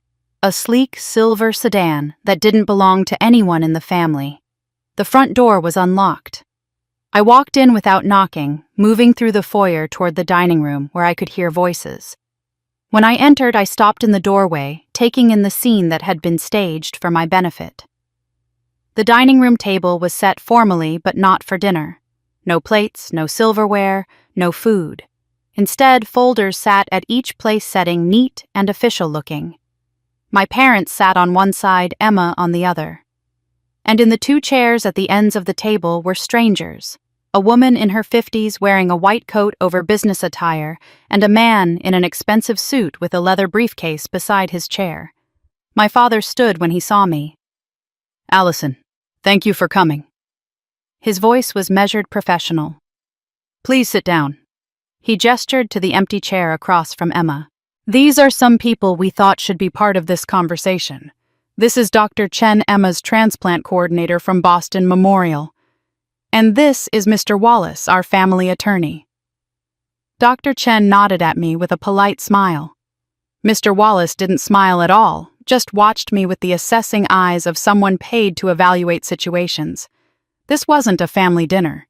This wasn't even a confrontation. This was an intervention carefully orchestrated with authority figures positioned to add weight to whatever they were about to propose. I sat down slowly, my pulse picking up despite my preparation. The folder in front of me was closed, my name printed on the tab in my father's handwriting. "I know this seems formal," my mother began, her voice soft, almost apologetic. "But given how serious Emma's situation has become, we thought it was important to have medical and legal professionals present to make sure everyone understands what we're discussing." "Doctor." Chen cleared her throat and opened her own folder, pulling out what looked like medical charts. "Ms. Thomas, or should I call you Allison?" "Allison is fine." "Allison, I've been treating Emma for several years now, managing her congenital heart condition. I want to be very direct with you about where things stand." She slid a chart across the table. I saw Emma's name at the top rows of numbers and medical terminology I didn't understand. Emma has progressed to stage 4 heart failure. Her ejection fraction is below 20%, which means her heart is pumping at less than a third of normal capacity. Without intervention, she has 12 to 18 months, possibly less. The room was silent except for the sound of papers rustling as Dr. Chen organized her presentation. The waitlist for a deceased donor heart is currently 3 to 5 years in this region. Emma doesn't have that time. Living donation from a family member is not only her best option, it's realistically her only option. Dr. Chen looked directly at me, and her eyes were kind but clinical. "We've reviewed the medical records your parents provided. You're an exceptional match. Blood type, compatible tissue markers, compatible antibody screening shows no contraindications. Success rates for sibling-to-sibling cardiac donations with this level of compatibility are above 85%. You could save your sister's life." The folder at my place contained printed documents. I opened it and saw consent forms, surgical risk assessments, recovery timelines. Everything was already prepared, ready for my signature. "The procedure would involve approximately 6 weeks of recovery for you," Dr. Chen continued. "Risks include infection, bleeding, and the standard complications associated with major surgery, but for someone your age and health status, the long-term prognosis is excellent." You'd be able to return to normal activities within 3 months. My father leaned forward. We know this is a lot to ask. But family takes care of family. This is what families do for each other. Emma had been silent until now, sitting across from me with tears already streaming down her face. When she spoke, her voice cracked with emotion. Allison, I know you're angry.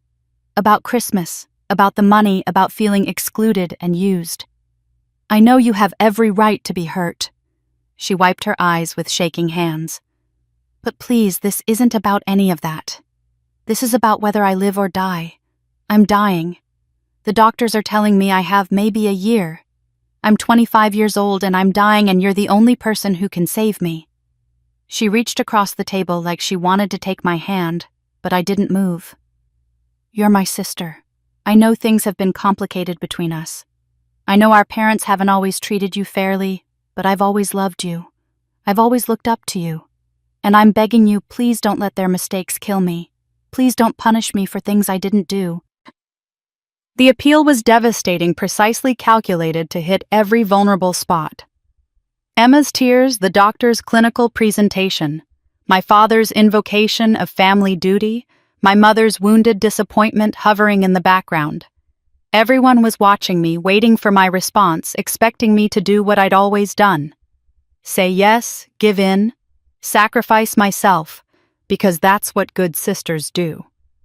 Mr. Wallace, the lawyer, slid a single sheet of paper across the table toward me. This is simply a letter of intent, he said in a smooth, practiced voice.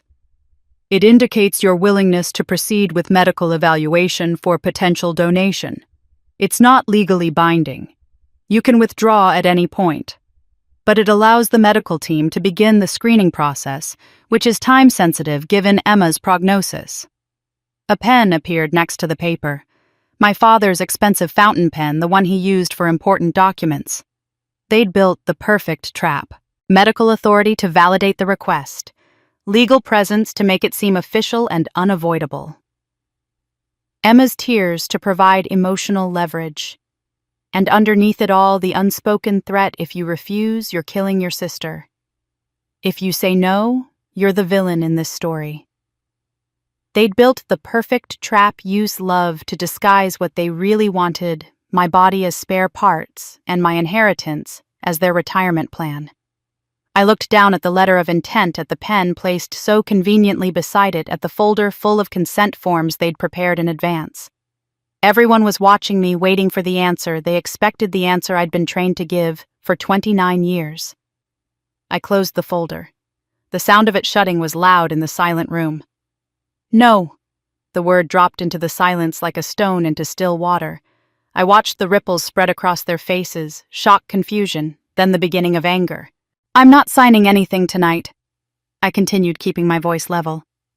I need time to think about this. I need to consult my own doctors. I need to fully understand what I'm being asked to do and what the implications are. My father's jaw tightened, the muscle jumping in the way it did when he was trying to control his temper. There's no time for that, Allison. Emma doesn't have the luxury of you taking months to make up your mind. This is urgent.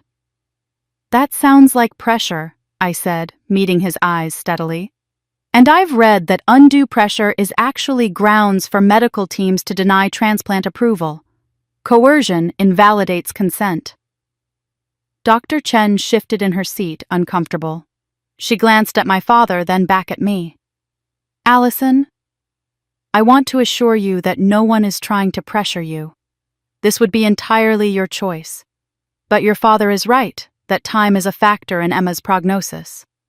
I understand, but my answer is still no. Not tonight.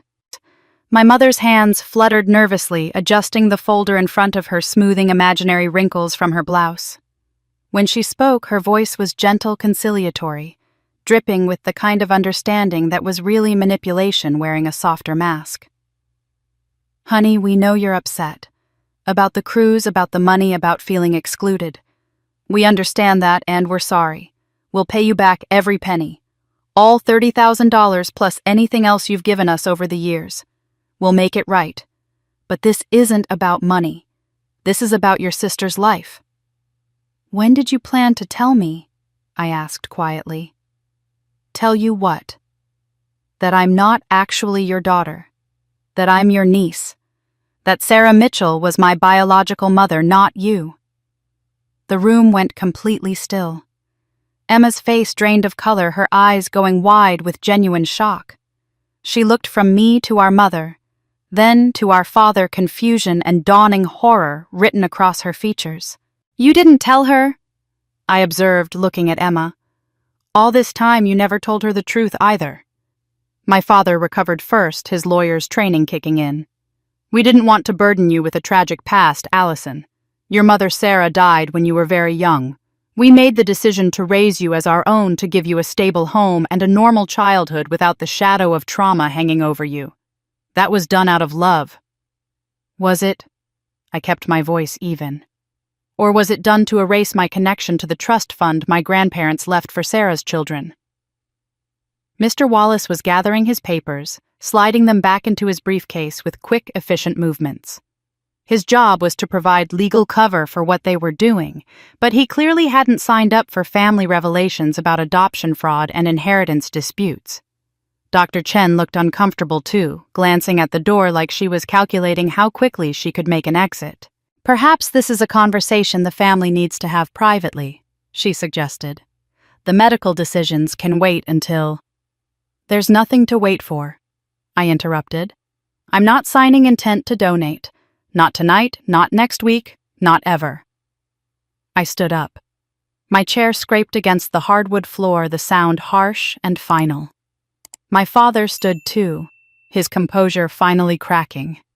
"You're being selfish. Unbelievably selfish. Do you understand what you're doing? Your sister is dying, and you're refusing to help her because of some ancient history about your adoption that doesn't matter anymore. It matters to me. After everything we've done for you." His voice was rising now, the control slipping. "We took you in when you had no one. Your mother was dead, you had nowhere to go, and we gave you a home. We raised you. We fed you. We clothed you. We gave you everything. And this is how you repay us. By letting your sister die." My mother put a hand on his arm, trying to calm him, but he shook it off. "We sacrificed for you." He continued, his face flushing red. "We made room in our lives, in our family, in our home. We treated you like our own daughter. And you're going to stand there and tell us no.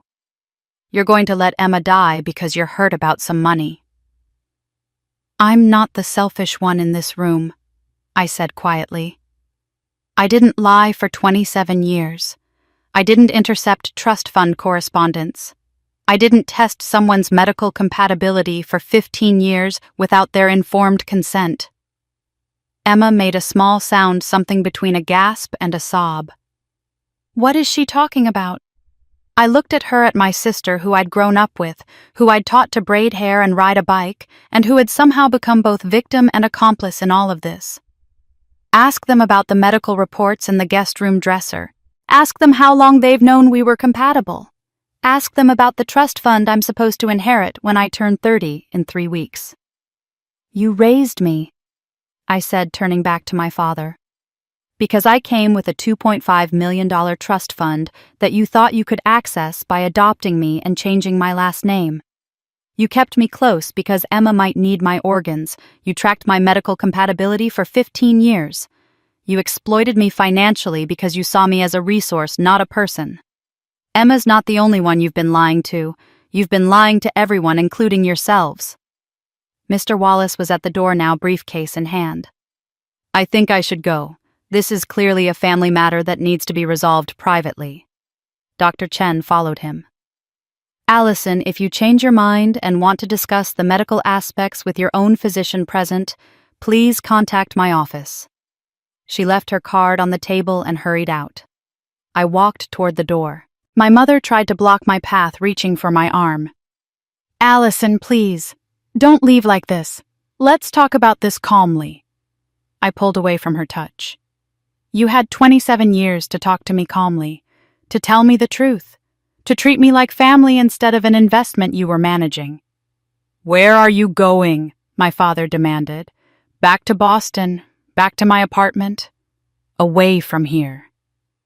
If you walk out that door, if you abandon your sister when she needs you most, don't expect to be welcomed back. Family means something. Loyalty means something. I looked at him, at this man who'd raised me but never loved me, who'd provided for me, but only as maintenance on an asset. You're right. Family does mean something. That's why I'm leaving. The drive back to my apartment took 10 minutes, long enough for my father to leave 5 voicemails, each one angrier than the last. I didn't drive to my apartment in Boston. That would be the first place they'd look, the first place they'd show up, demanding to talk, demanding explanations, demanding compliance. Instead, I drove to a boutique hotel in Cambridge, checked in under my friend Maya's name, using a credit card they didn't know about, and turned off location services on my phone. The hotel room was small and anonymous, and exactly what I needed. I sat on the bed and listened to my father's voicemails, each one angrier than the last. The 5th one ended with, "You're making a mistake you'll regret for the rest of your life. Call me back immediately." I deleted them all and opened my laptop. The first call I made the next morning was to Morrison and Associates. Catherine, Morrison's assistant, put me through immediately when I gave my name. "Ms. Mitchell, I'm glad you called. After we spoke, I did some additional review of the trust file. There's something you should know." Her voice was serious, professional. Your adoptive parents filed a contest to the trust in 2023. My stomach dropped. "What kind of contest?" "They claimed you were estranged from the family, that you'd abandoned your responsibilities to your adopted family, and that distributing the trust to you would violate the spirit of Harold and Margaret Mitchell's intentions. They argued that since you'd been adopted and taken the Harrison name, you were no longer truly a Mitchell descendant, and the trust should either be dissolved or redistributed to other family members." Can they do that? They tried. The trust language is very specific about biological descendants, so their legal argument was weak.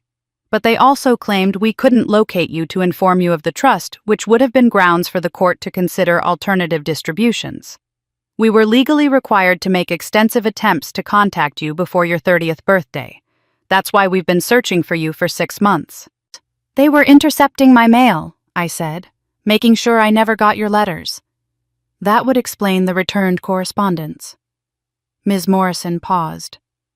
"Ms. Mitchell, if you hadn't responded to that final letter we sent to the Harrison residence, and if your 30th birthday had passed without us being able to locate you, the court might have entertained their petition. They've been building this case for almost 2 years. 2 years. They'd been planning this since before Emma's condition supposedly worsened. This wasn't desperation, it was a long-term strategy. After I hung up with Ms. Morrison, I made another call. I hired a private investigator named Marcus Webb, recommended by a colleague who'd used him in a custody dispute. I explained what I needed: a thorough investigation into Sarah Mitchell's death in 1998, anything that could be found about the circumstances, about the people involved, about what had really happened that night. 26 years is a long time, Marcus warned. Evidence degrades, memories get unreliable, but I'll see what I can find. 3 days later, he sent me a preliminary report via encrypted email. I read it in my hotel room with the door locked and the chain engaged, my hands shaking. The accident scene had been poorly documented. The police report I'd already seen was the extent of official investigation, no forensic examination of the brake lines, no reconstruction of the accident, no follow-up interviews. The case had been closed within a week, ruled accidental death, and filed away. But Marcus had found the tow truck driver, Danny Kowalski, now 57 years old, still working as a mechanic, still bothered by what he'd seen that night. He'd given Marcus a recorded statement describing the brake lines that looked cut, not worn. He described Diane's unusual composure at the scene, her eagerness to have the car towed away quickly, her detailed explanations to the police before they'd even asked questions. More damning was what Marcus had uncovered about insurance. Sarah had a life insurance policy for $150,000 taken out just 6 months before her death. The beneficiary, Diane Mitchell Harrison. Not Sarah's daughter, not split between family members, just Diane. Life insurance policies taken out that close to death always raise red flags, Marcus wrote in his report. But after 26 years, there's no way to investigate properly. The insurance company paid out without contest. Combined with the trust fund timing and the suspicious accident circumstances, you have a strong circumstantial case for foul play. But circumstantial isn't prosecutable, especially after this long. I closed the report and opened another browser tab. As an adopted adult in Massachusetts, I had the legal right to request my original birth certificate. I'd already started the process days ago, and now the document was ready for download through the state's Vital Records portal. I clicked through the security verifications, and there it was, my original birth certificate, the one that existed before the adoption, before my name was changed, before my history was erased. Certificate of Live Birth. Allison Sarah Mitchell, born January 15, 1995, at Riverside Community Hospital. Mother, Sarah Ann Mitchell. Father, Robert James Harrison. Robert James Harrison. My father. My adoptive father. The man who'd raised me was actually my biological father. The affair, the pregnancy, the betrayal of Diane by her own sister and her husband. And then Sarah had died, conveniently removing the evidence of that betrayal. And Diane and Robert had adopted me, absorbed me into their legitimate family, erased the proof of their infidelity by making me legally theirs. I was the walking reminder of my father's affair, and my mother's Diane's humiliation. Every time Diane looked at me, she saw her sister's betrayal. Every time Robert saw me, he saw his mistake. I wasn't just the niece they'd reluctantly taken in. I was the illegitimate child they'd tried to legitimize the evidence, they'd tried to erase the complication, they'd tried to control. That's why she'd hated me. Not because I was difficult or different or inherently unlovable. Because I existed as proof that her husband had chosen her sister first, had created a child, with her sister had loved her sister enough to betray their marriage. I kept digging. Through insurance databases, through public records, through financial documents, I could access with my social security number. And I found more policies, life insurance in my name, totaling $500,000 with Robert and Diane Harrison listed as beneficiaries. The policies had been taken out when I was 18, probably signed during some routine financial planning meeting I didn't remember.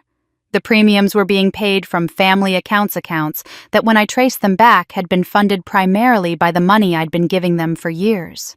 I'd been paying the premiums on insurance policies that would pay out to them if I died. I sat in that hotel room surrounded by documents and evidence and the accumulated proof of 27 years of lies, and I understood exactly what I was dealing with.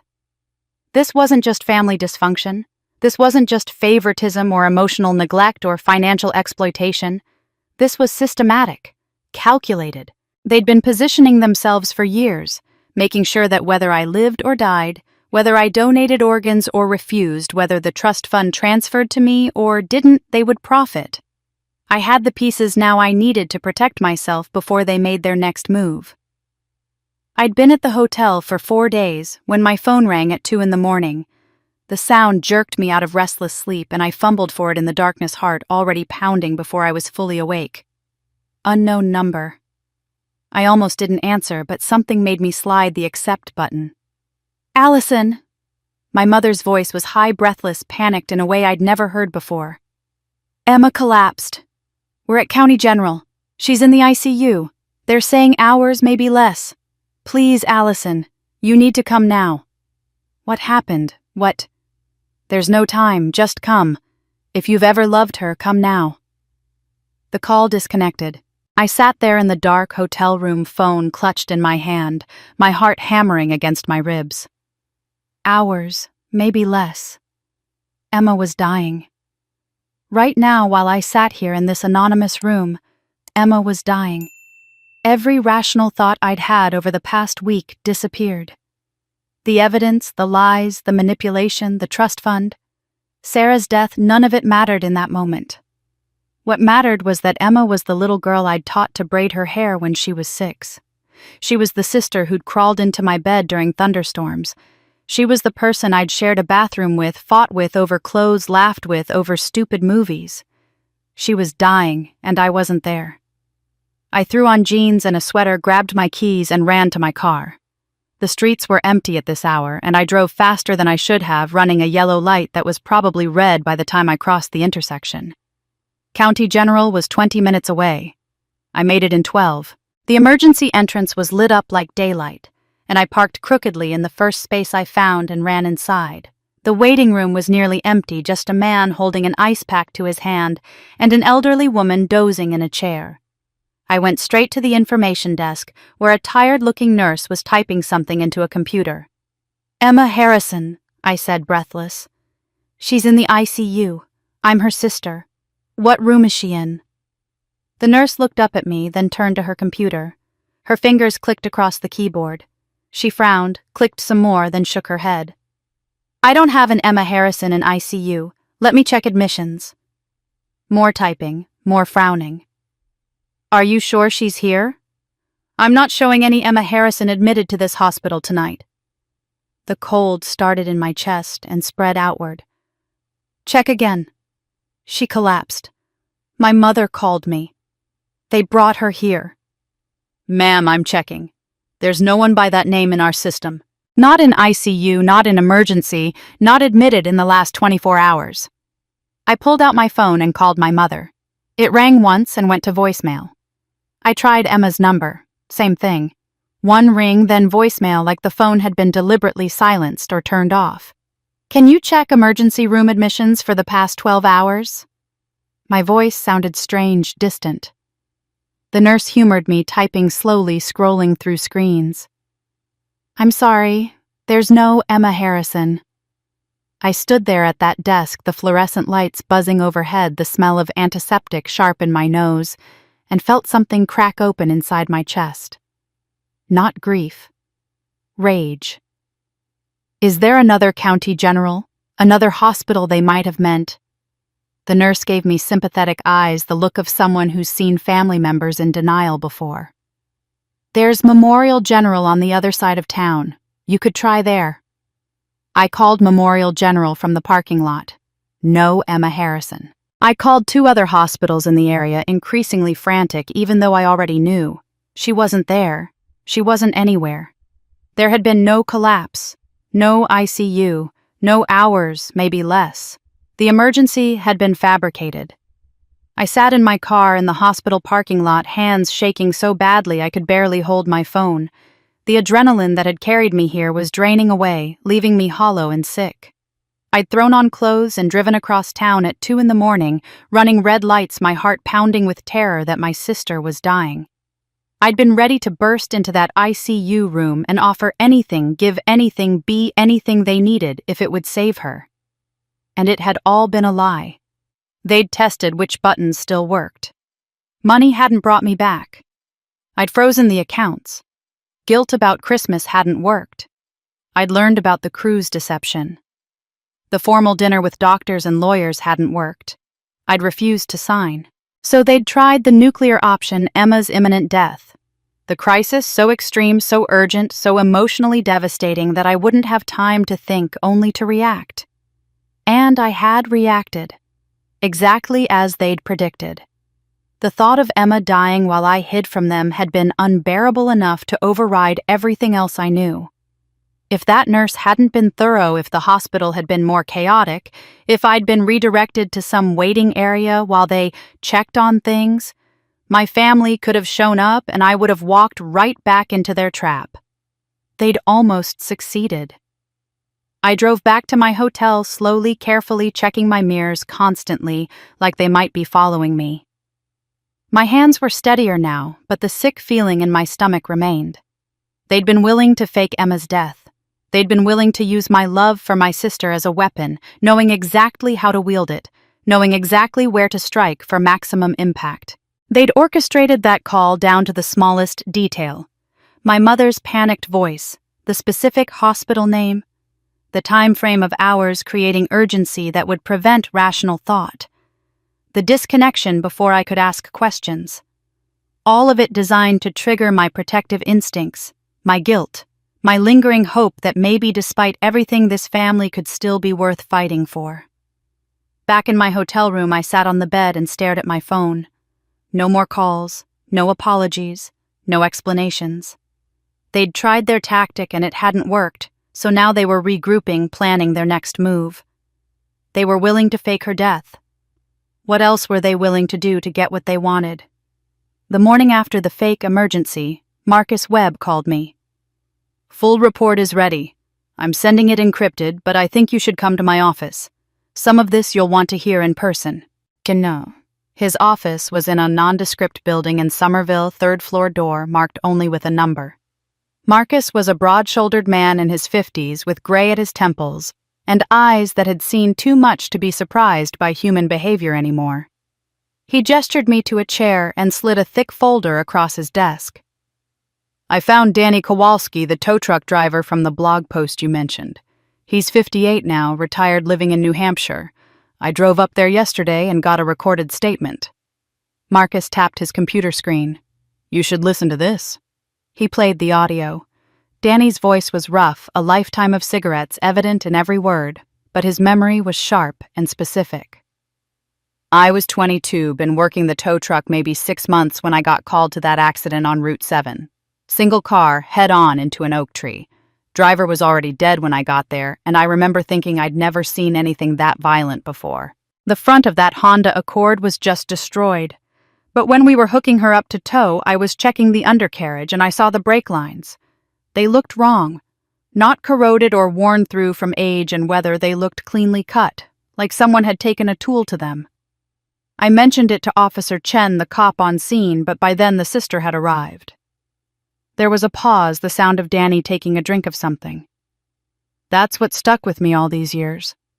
The sister Diane, I think her name was, she showed up at the accident scene before we'd even finished securing the area. I don't know how she got there so fast, how she even knew where to find us on that rural road. And she was calm.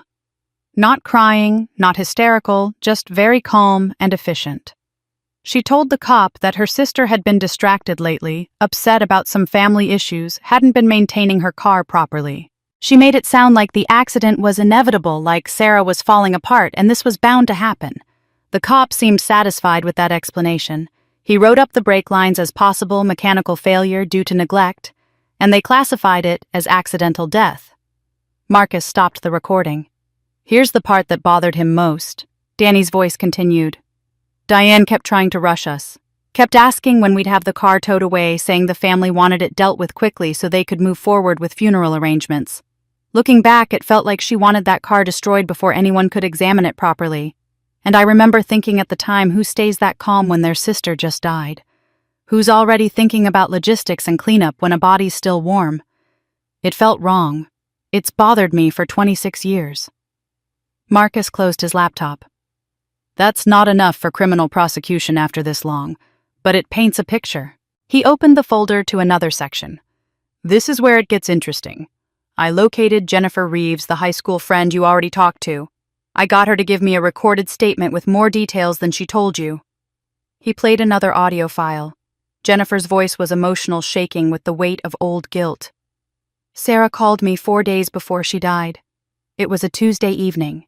She was scared, really scared in a way I'd never heard from her before. She told me she'd just found out about her parents' trust fund. Her mom and dad had both passed away the year before, and their will had finally gone through probate. The trust left everything to Sarah's biological descendants, not to Sarah herself directly, and definitely not split between Sarah and Diane. It was specifically structured so that Sarah's children would receive approximately $3.2 million when they turned 30. I could hear Jennifer taking a breath on the recording, steadying herself. Sarah said Diane had found out about the trust that week. She said Diane came to her house screaming, saying that Sarah didn't deserve it, that Sarah had ruined everything. I didn't understand what that meant at the time. Ruined what? But Sarah was terrified. She kept saying, "I have to protect Allison. I have to get her away from Diane."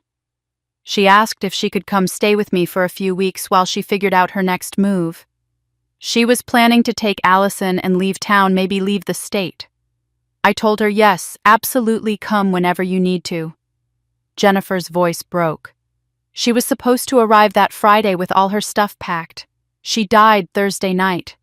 And I've wondered for 26 years if telling her to wait until Friday instead of coming immediately was the worst advice I ever gave anyone. Marcus paused the recording. I also pulled public court documents from the estate settlement. He showed me printed pages, official seals visible on each one. Harold and Margaret Mitchell's combined estate was valued at $3.2 million in 1997. The will specified that after specific bequests, the bulk of assets would be held in trust for Sarah Ann Mitchell's biological descendants to be distributed at age 30. Diane Mitchell Harrison received $100,000 outright and nothing else. He let that sink in. That's a significant discrepancy. If they'd split the estate evenly, Diane would have gotten $1.6 million.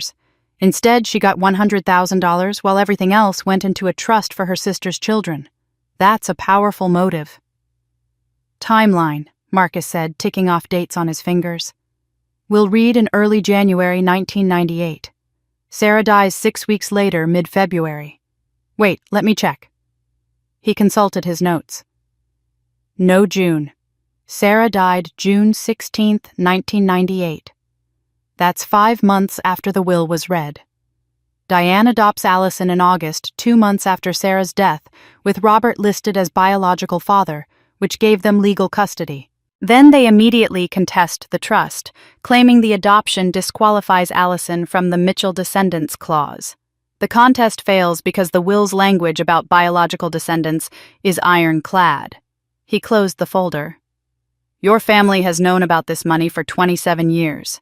They've been living in the house that's technically yours. And in 3 weeks you turn 30, and it all transfers to you officially. My mother tried to leave. She tried to save us both, and they made sure she never could. My 30th birthday was 1 week away.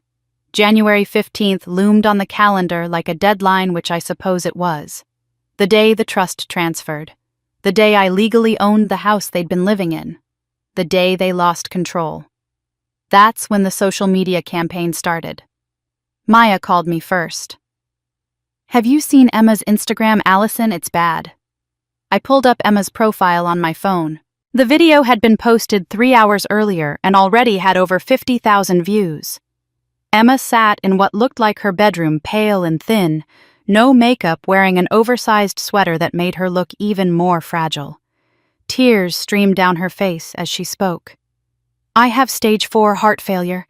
Without a transplant, my doctors say I have less than a year to live.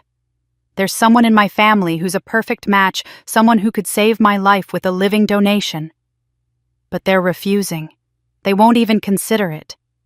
I'm not naming names because I don't want to shame anyone, but I'm begging them, please. I'm 25 years old. I want to live. I want to fall in love and get married and have children and grow old. Please don't let me die because of old family conflicts that have nothing to do with this. Please. The comments section was a nightmare. Thousands of people expressing outrage at the unnamed family member. How can someone refuse to save their own family? This is disgusting. Whoever is refusing should be ashamed. Some people had apparently figured out who I was from Emma's previous posts and were tagging my account, my workplace, sending me direct messages calling me a murderer. My phone buzzed with a text from my friend Lisa. Your dad just messaged me on Facebook. Said you've been acting strange and he's worried about your mental health. Asked if I'd talk to you. What's going on? Then another text, this one from my former college roommate. Your mom reached out to me. She seems really concerned about you. Are you okay? I called Maya back. Are they contacting everyone I know? It looks like it. I got a message too. Very concerned parent energy saying you've changed, you're making irrational decisions, you're not yourself. They're framing it like you're having some kind of breakdown and they're just worried family members trying to help. Maya paused. They're good, Allison. They're making it look like they're the reasonable ones and you're the unstable one. The isolation strategy was clear.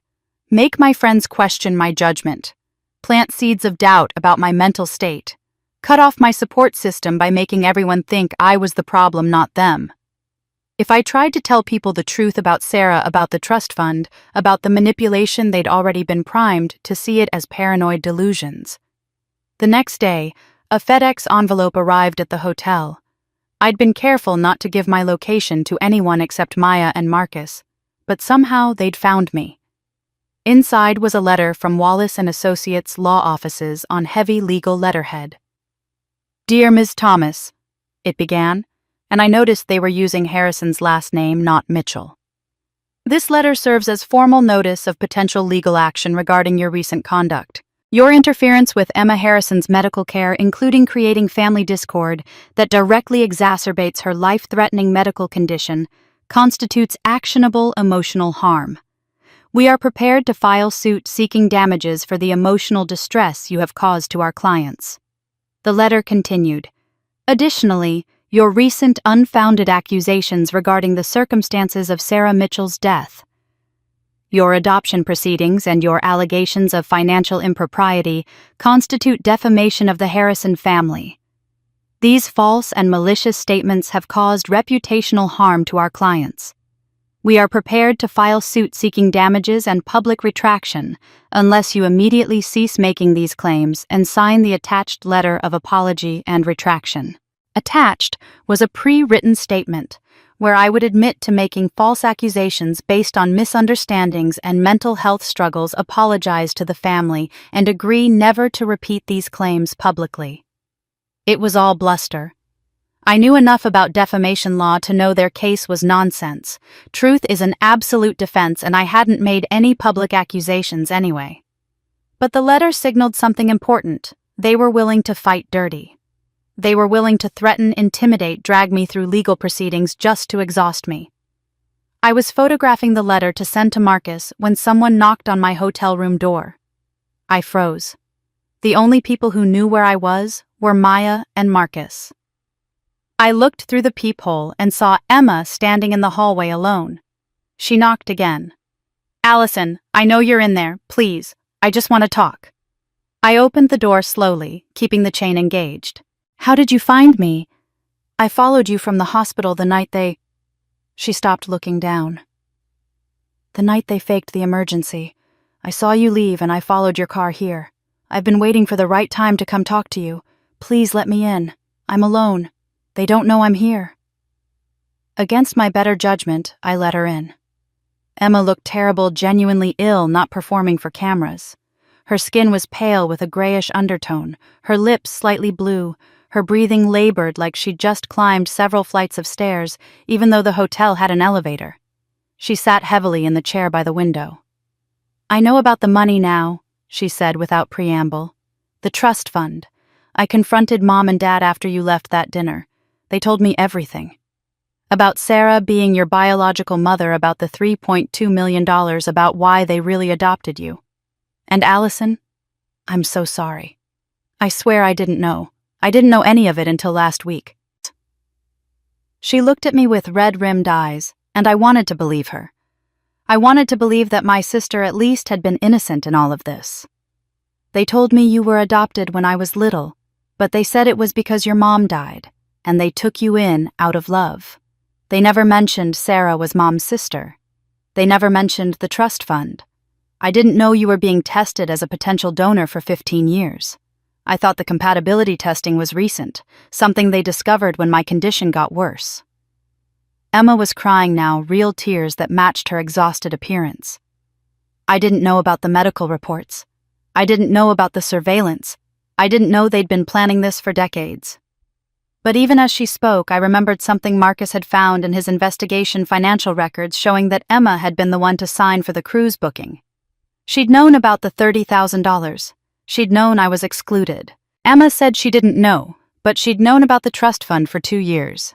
How much of her ignorance was real and how much was convenient? Emma sat in that hotel room chair looking small and sick and scared, and I made myself stay standing, maintaining distance, refusing to fall into old patterns of comforting her. "When did you really find out about the trust fund?" I asked. "Not last week. When did you actually know?" She looked down at her hands twisted in her lap. The silence stretched long enough that I knew the answer would be worse than her initial claim. 2 years ago, she finally said.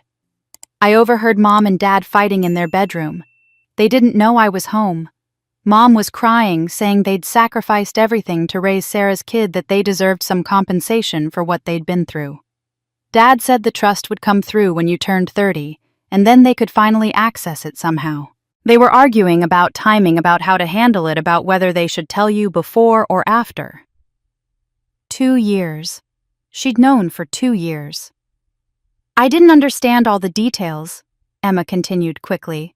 I didn't know about the $3.2 million specifically. I didn't know the house was technically yours. I just knew there was money tied to you somehow, and that something would happen when you turned 30. And you never asked, never questioned what they were planning. I didn't want to know. Her voice dropped to almost a whisper. I was scared of what the answers would be. Because I knew somewhere deep down, I knew that if there was money involved and if it was connected to you, then I was part of whatever they were doing, whether I wanted to be or not. I sat down on the edge of the bed, needing to be eye level with her for this conversation. What about the medical testing? The compatibility reports? I knew you'd been tested and that we were compatible, but I thought it was recent, like within the last year or two, when my condition got worse. I swear I didn't know about the 15 years of tracking. I didn't know they'd been testing you since I was 10 years old. She looked at me with desperate eyes. You have to believe that part. I would never have agreed to that. That's monstrous. But you knew about the cruise, I said. You signed for the booking. You knew the $30,000 came from me, and you knew I wasn't invited. Emma's face crumpled. I knew, and I didn't say anything.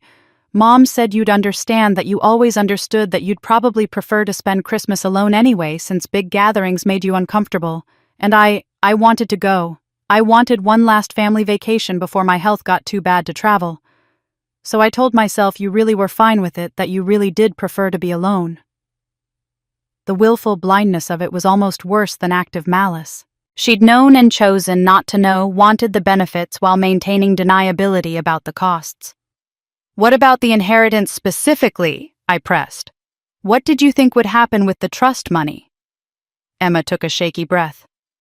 Mom told me that if you helped me, if you agreed to be a donor, the trust fund would cover all the medical expenses. The surgery, the recovery, the medications, everything. She said it would all work out perfectly because the money was meant for family anyway, and helping me was the most family thing you could do. I knew I was supposed to make you feel responsible for me, keep you feeling close and connected. I was supposed to call you more, text you more, make sure you knew how much I needed you. That's manipulation, Emma. I know. Her voice broke. But I didn't think of it that way at the time. I thought I really do love you. That part was never fake. And I really am dying. So, if I could use our real relationship to get what I needed to survive, was that really so wrong? I didn't think of it as manipulation because the foundation was real. The love was real. I just enhanced it. Strategically. The honesty of it was shocking.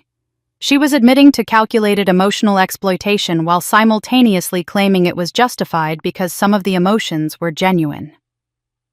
I didn't ask the questions I should have asked, Emma continued. Because I was scared. Scared of what the answers would reveal about Mom and Dad. Scared of what it would reveal about me. Scared that if I looked too closely at how all of this was supposed to work, I'd have to admit that I was complicit in something terrible. And I wanted to live more than I wanted to be ethical. I chose willful ignorance because it let me keep hoping you'd save me without having to confront what that really meant. She leaned forward, elbows on her knees, looking directly at me. I'm not asking for your heart anymore. The doctors said a liver lobe could work for some of the same tissue compatibility reasons. It's not as invasive. You'd keep most of your liver and it regenerates. 6 weeks recovery time. You'd be back to normal in 3 months. It wouldn't kill you. It would barely impact your life long term. Barely impact my life. I repeated the absurdity of that phrase hanging in the air. I know I have no right to ask. I know that after everything, the lies, the manipulation, the trust fund, all of it, I have absolutely no right to ask you for anything. Emma's eyes were wet, but her voice was steady. "But Allison, I'm your sister. Not legally, not in terms of all the lies they told, but in terms of the life we actually lived together. I held your hand when you were scared of thunderstorms. You taught me how to ride a bike. You helped me with my math homework. You were there for my first heartbreak. Those memories are real." That relationship was real, even if everything around it was built on lies. She stood up, swaying slightly, and for a moment I thought she might collapse. But she steadied herself against the chair. "I'm not asking you to forgive Mom and Dad. I'm not even asking you to forgive me. I'm asking you to remember that before all of this, before the trust fund and the manipulation and the lies, there were two sisters who loved each other. Can't that be enough? Can't those years of real sisterhood be worth 6 weeks of your time and a piece of your liver that will grow back anyway?" It was the most honest and manipulative thing she'd ever said to me, acknowledging the betrayal while still demanding sacrifice, admitting complicity while claiming innocence, using our real history to justify one more exploitation. "I need you to leave," I said quietly. "Allison, leave, now." Emma walked to the door slowly, each step labored. At the threshold, she turned back. "I'm dying. That's not manipulation. That's not a tactic. That's just the truth. And when I'm gone, you'll have to live with whatever decision you make right now." She left, closing the door softly behind her. I sat in that empty hotel room alone with the ghost of everything we'd been to each other. Blood or not, she was still my sister. And that's what made it impossible to forgive and impossible to forget. The day before my 30th birthday, I sent an email to my parents. "We need to meet. Tomorrow, January 14th, 2 p.m. Morrison and Associates Law Office, Boston. Come alone, no Emma, no lawyers, no doctors.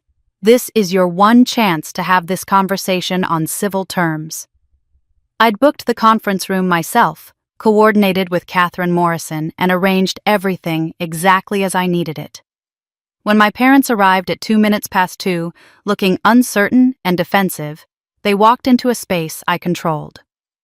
The conference room was all glass and modern furniture, professional and cold. I sat at the head of the long table with Ms. Morrison on my right.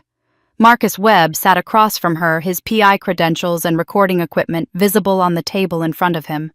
A small digital recorder sat in the center of the table, red light already blinking. My father stopped in the doorway. "What is this?" "This is a documented conversation," I said calmly. "Everything said here today will be recorded and witnessed. Please sit down." My mother looked at Miss Morrison. "We weren't told there would be attorneys present." "Ms. Morrison is here as administrator of the Mitchell Family Trust and as a witness," I said. "Mr. Webb is here as investigator and witness. You're free to leave, but if you do, you'll receive all of this information through legal channels instead. Your choice." They sat. My father's face was tight with controlled anger. My mother kept glancing at the recording device like it was a weapon pointed at her chest.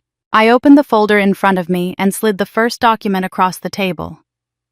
Tissue Compatibility Report dated October 2009. I was 14 years old. You began tracking my medical compatibility with Emma 15 years ago, testing me repeatedly without informed consent, maintaining what you called a backup plan. I slid another document. Adoption papers dated August 1998, changing my legal name from Allison Mitchell to Allison Harrison. You adopted me not out of love, but to attempt to disqualify me from the Mitchell Family Trust that specified biological descendants of Sarah Mitchell. Another document. Trust fund documentation showing assets of $3.2 million plus property established by Harold and Margaret Mitchell in 1997 with distribution to Sarah's biological descendants at age 30, which is tomorrow. My father's jaw was tight. "We can explain all of this." "I'm not interested in explanations. I'm interested in documentation." I nodded to Marcus, who pressed play on his laptop. Danny Kowalski's voice filled the conference room, describing brake lines that looked cut, not worn. describing Diane's unusual composure at the accident scene, her eagerness to rush the investigation, her detailed explanations before questions were asked. Then Jennifer's voice, shaking with old grief and older guilt. Sarah's fear in that final week, the trust fund revelation, Diane's rage, Sarah's plans to take me and leave, the trip that was supposed to happen Friday but never did because Sarah died Thursday night. "You killed my mother," I said when the recording stopped. My voice was steady, clinical. "Maybe not directly. Maybe you didn't cut the brake lines yourself. Maybe it really was just a convenient accident. But you made sure no one investigated too closely. You controlled the narrative. You rushed the investigation and had the car destroyed. And then you took me not to save me from foster care, but to control the money that was supposed to be mine." "That's not," my father started. "I'm not done." My voice cut through his protest like a blade. "You spent 27 years treating me like a tool. The adoption was your attempt to access the trust by making me legally yours. The medical testing was insurance tracking my compatibility for 15 years to make sure I'd be available when Emma needed parts. The financial exploitation was about keeping me dependent and grateful. Every guilt trip, every invocation of family loyalty, every reminder of your sacrifices, it was all asset management."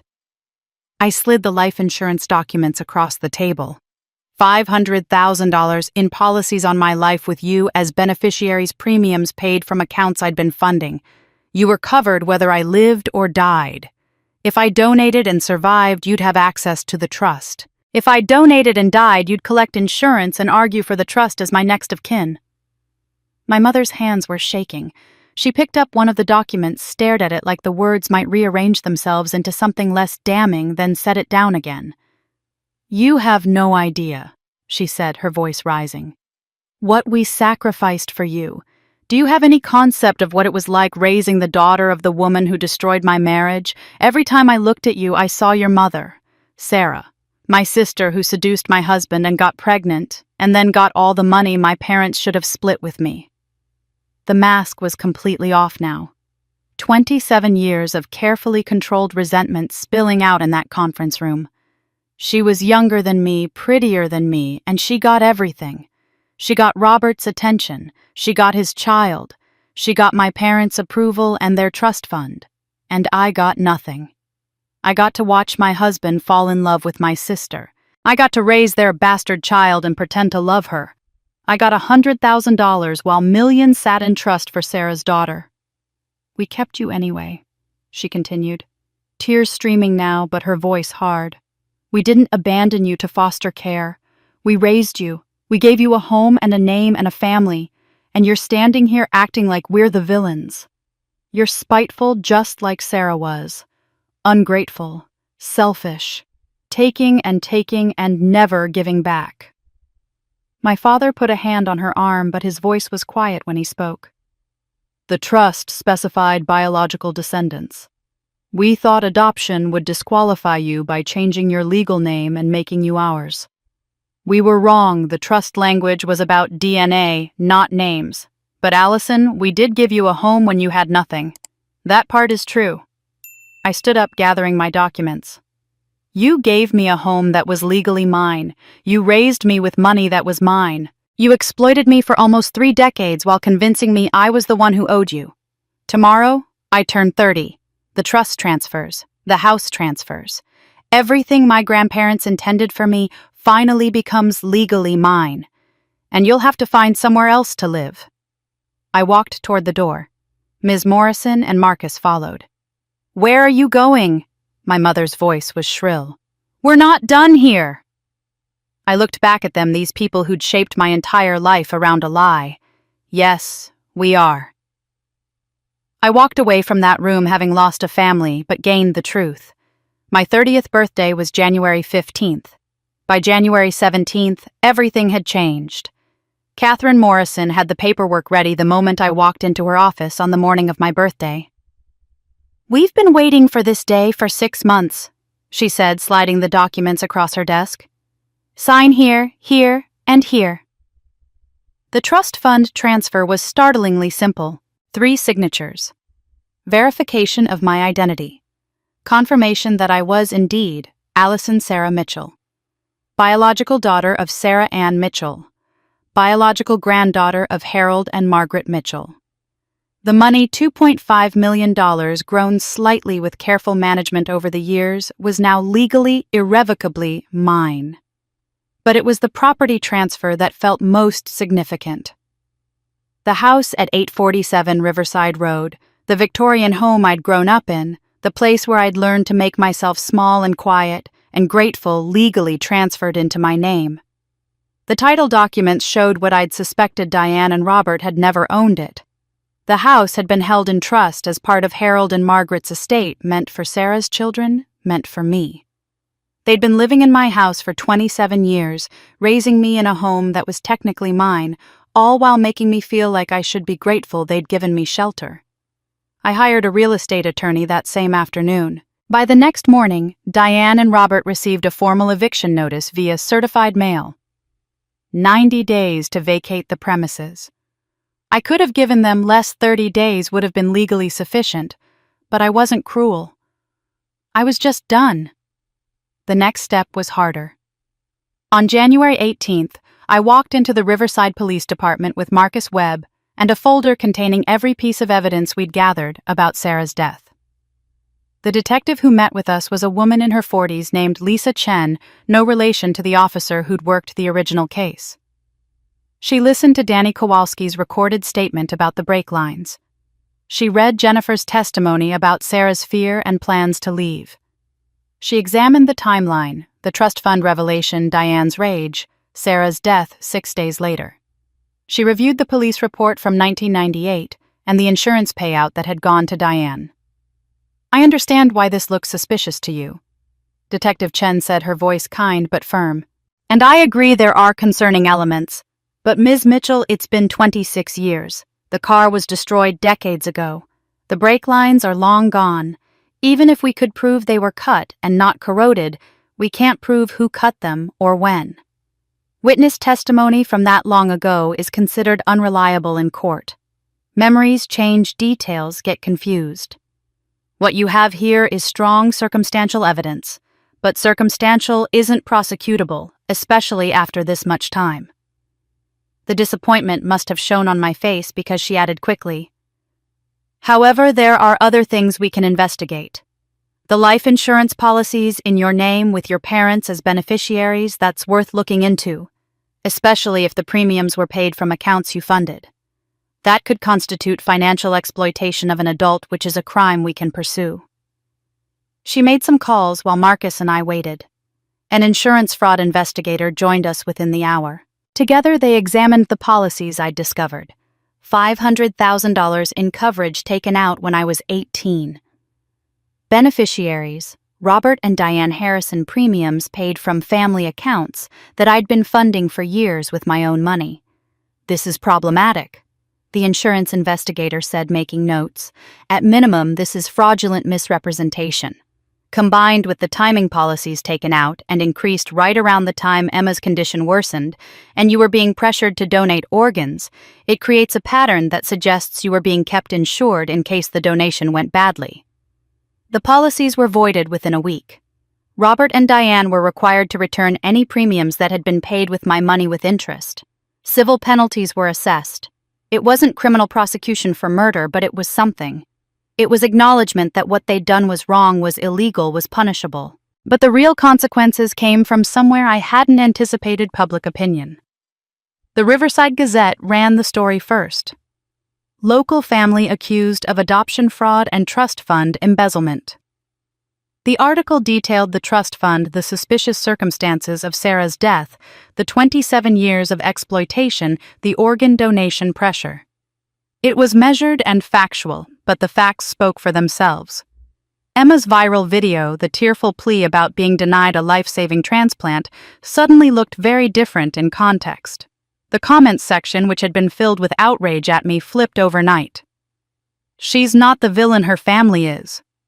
They adopted her to steal her inheritance and kept her close in case they needed her organs. This is horrifying." That viral video was emotional manipulation. They were trying to pressure her publicly after private pressure failed. People started digging through Emma's social media history through my parents' posts, looking for evidence of the favoritism and exploitation. They found it. Photos where I was cropped to the edge while Emma was centered. Posts about family vacations I'd funded but wasn't invited to. Comments from distant relatives that now read differently. So glad you finally included Allison in something. The church community where Diane and Robert had been prominent members for decades went silent. No more dinner invitations. No more committee appointments. The pastor made a vague announcement about taking time to pray about difficult family situations. And suddenly my parents' pew was empty on Sundays.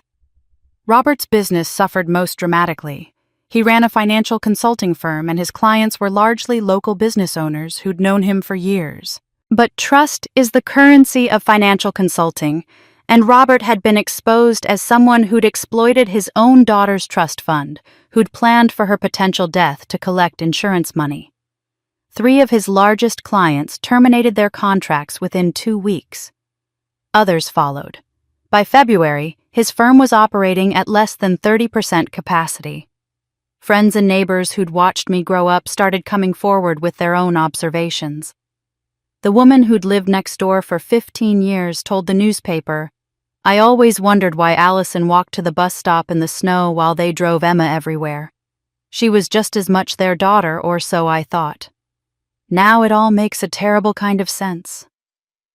My mother's book club disbanded after several members said they no longer felt comfortable meeting at the house.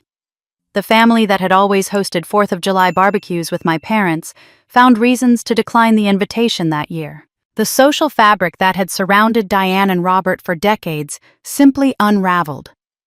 I watched it happen from a distance from my apartment in Boston where I'd returned after the trust fund transferred. I didn't give interviews. I didn't add to the story beyond the initial evidence I'd provided to the police and the court filings that became public record. I didn't need to. The truth had its own momentum. Maya asked me once if I felt guilty about the destruction. "They're losing everything," she said, not accusatory, just observing. "They're losing what they should never have had," I replied. The house was never theirs. The trust fund was never theirs. The respect of their community was built on a lie. I didn't destroy anything. I just stopped maintaining the illusion. The church that had been my parents' social center for decades now saw them as pariahs. The business that had been Robert's identity was crumbling under the weight of broken trust. The social position that had been Diane's pride was gone, replaced by whispered conversations that stopped when she entered rooms. I didn't destroy them, the truth did. And truth is patient. It waits decades if necessary. By July, 6 months after my 30th birthday, my life had reorganized itself into something I barely recognized. The house in Riverside sold quickly despite the notoriety, or perhaps because of it. Someone wanted to buy the Victorian where that story had happened, maybe hoping some of the drama would linger in the walls. I sold it for $800,000, and felt nothing but relief when the closing papers were signed. Half of that money, $400,000, went to organizations I'd researched carefully. The National Center for Adoption Rights received a donation to fund legal assistance for adult adoptees seeking their original birth certificates. A nonprofit supporting children who'd lost parents got money for counseling services and educational support. The money that had been tied to Sarah's death, held in trust through decades of lies, now went toward helping people like me find truth and healing. The trust fund itself required more thought. I kept enough to live comfortably to buy a small condo in Cambridge with huge windows that let in morning light and a kitchen that was mine alone. I invested conservatively, ensuring I'd never have to worry about money again. But the bulk of it, $1 million, went into establishing the Sarah Mitchell Memorial Scholarship Fund. It would provide full college tuition for young people aging out of foster care, those who'd never had families to support them, who'd learned to survive on their own strength. Sarah had tried to protect me, had tried to give me the inheritance her parents intended. Now I'd use it to protect others the way she'd wanted to protect me. The final piece of rebuilding was reclaiming my name. The legal process was straightforward but emotionally enormous. Allison Sarah Mitchell. The name on my original birth certificate, the name Sarah, had given me the name that had been erased when I was too young to remember. The first time I signed it on official documents, my hand shook. The first time someone called me Ms. Mitchell instead of Ms. Harrison, I felt something inside me settle into place. My career changed too. I couldn't go back to financial analysis, couldn't sit in an office manipulating numbers and forecasts when I'd spent 30 years being manipulated myself. I needed work that meant something that used what I'd learned in ways that helped others. The nonprofit found me in a way. Adoption Truth Network specialized in helping adult adoptees access their sealed records, navigate reunion with biological families, understand their medical histories. They needed someone who understood both the legal complexities and the emotional devastation of discovering your entire identity had been built on lies. My story had been in the news. They reached out. I interviewed. Within a month, I was working as their family reunification coordinator. The work was hard in ways my old job never was. Every case reminded me of my own story, the sealed records, the questions without answers, the grief of learning you'd been lied to by the people who were supposed to love you most. But it was also healing. Every time I helped someone access their original birth certificate, every time I sat with someone, while they processed difficult truths about their adoption, I was doing for them what no one had done for me. The speaking engagement started unexpectedly. A medical ethics conference invited me to talk about coerced organ donation and familial pressure. I almost declined. Public speaking terrified me, and talking about such personal trauma to a room of strangers seemed impossible. But Maya convinced me. "Your story could change policies," she said. "It could protect people." So I spoke. I told transplant coordinators and social workers and hospital administrators about the 15 years of compatibility testing I'd never consented to. About the dinner where professionals were used to pressure me. About the fake emergency designed to manipulate me into compliance. After my presentation, a transplant coordinator from Boston Medical approached me. "We need better training on recognizing family coercion. Would you help us develop materials?"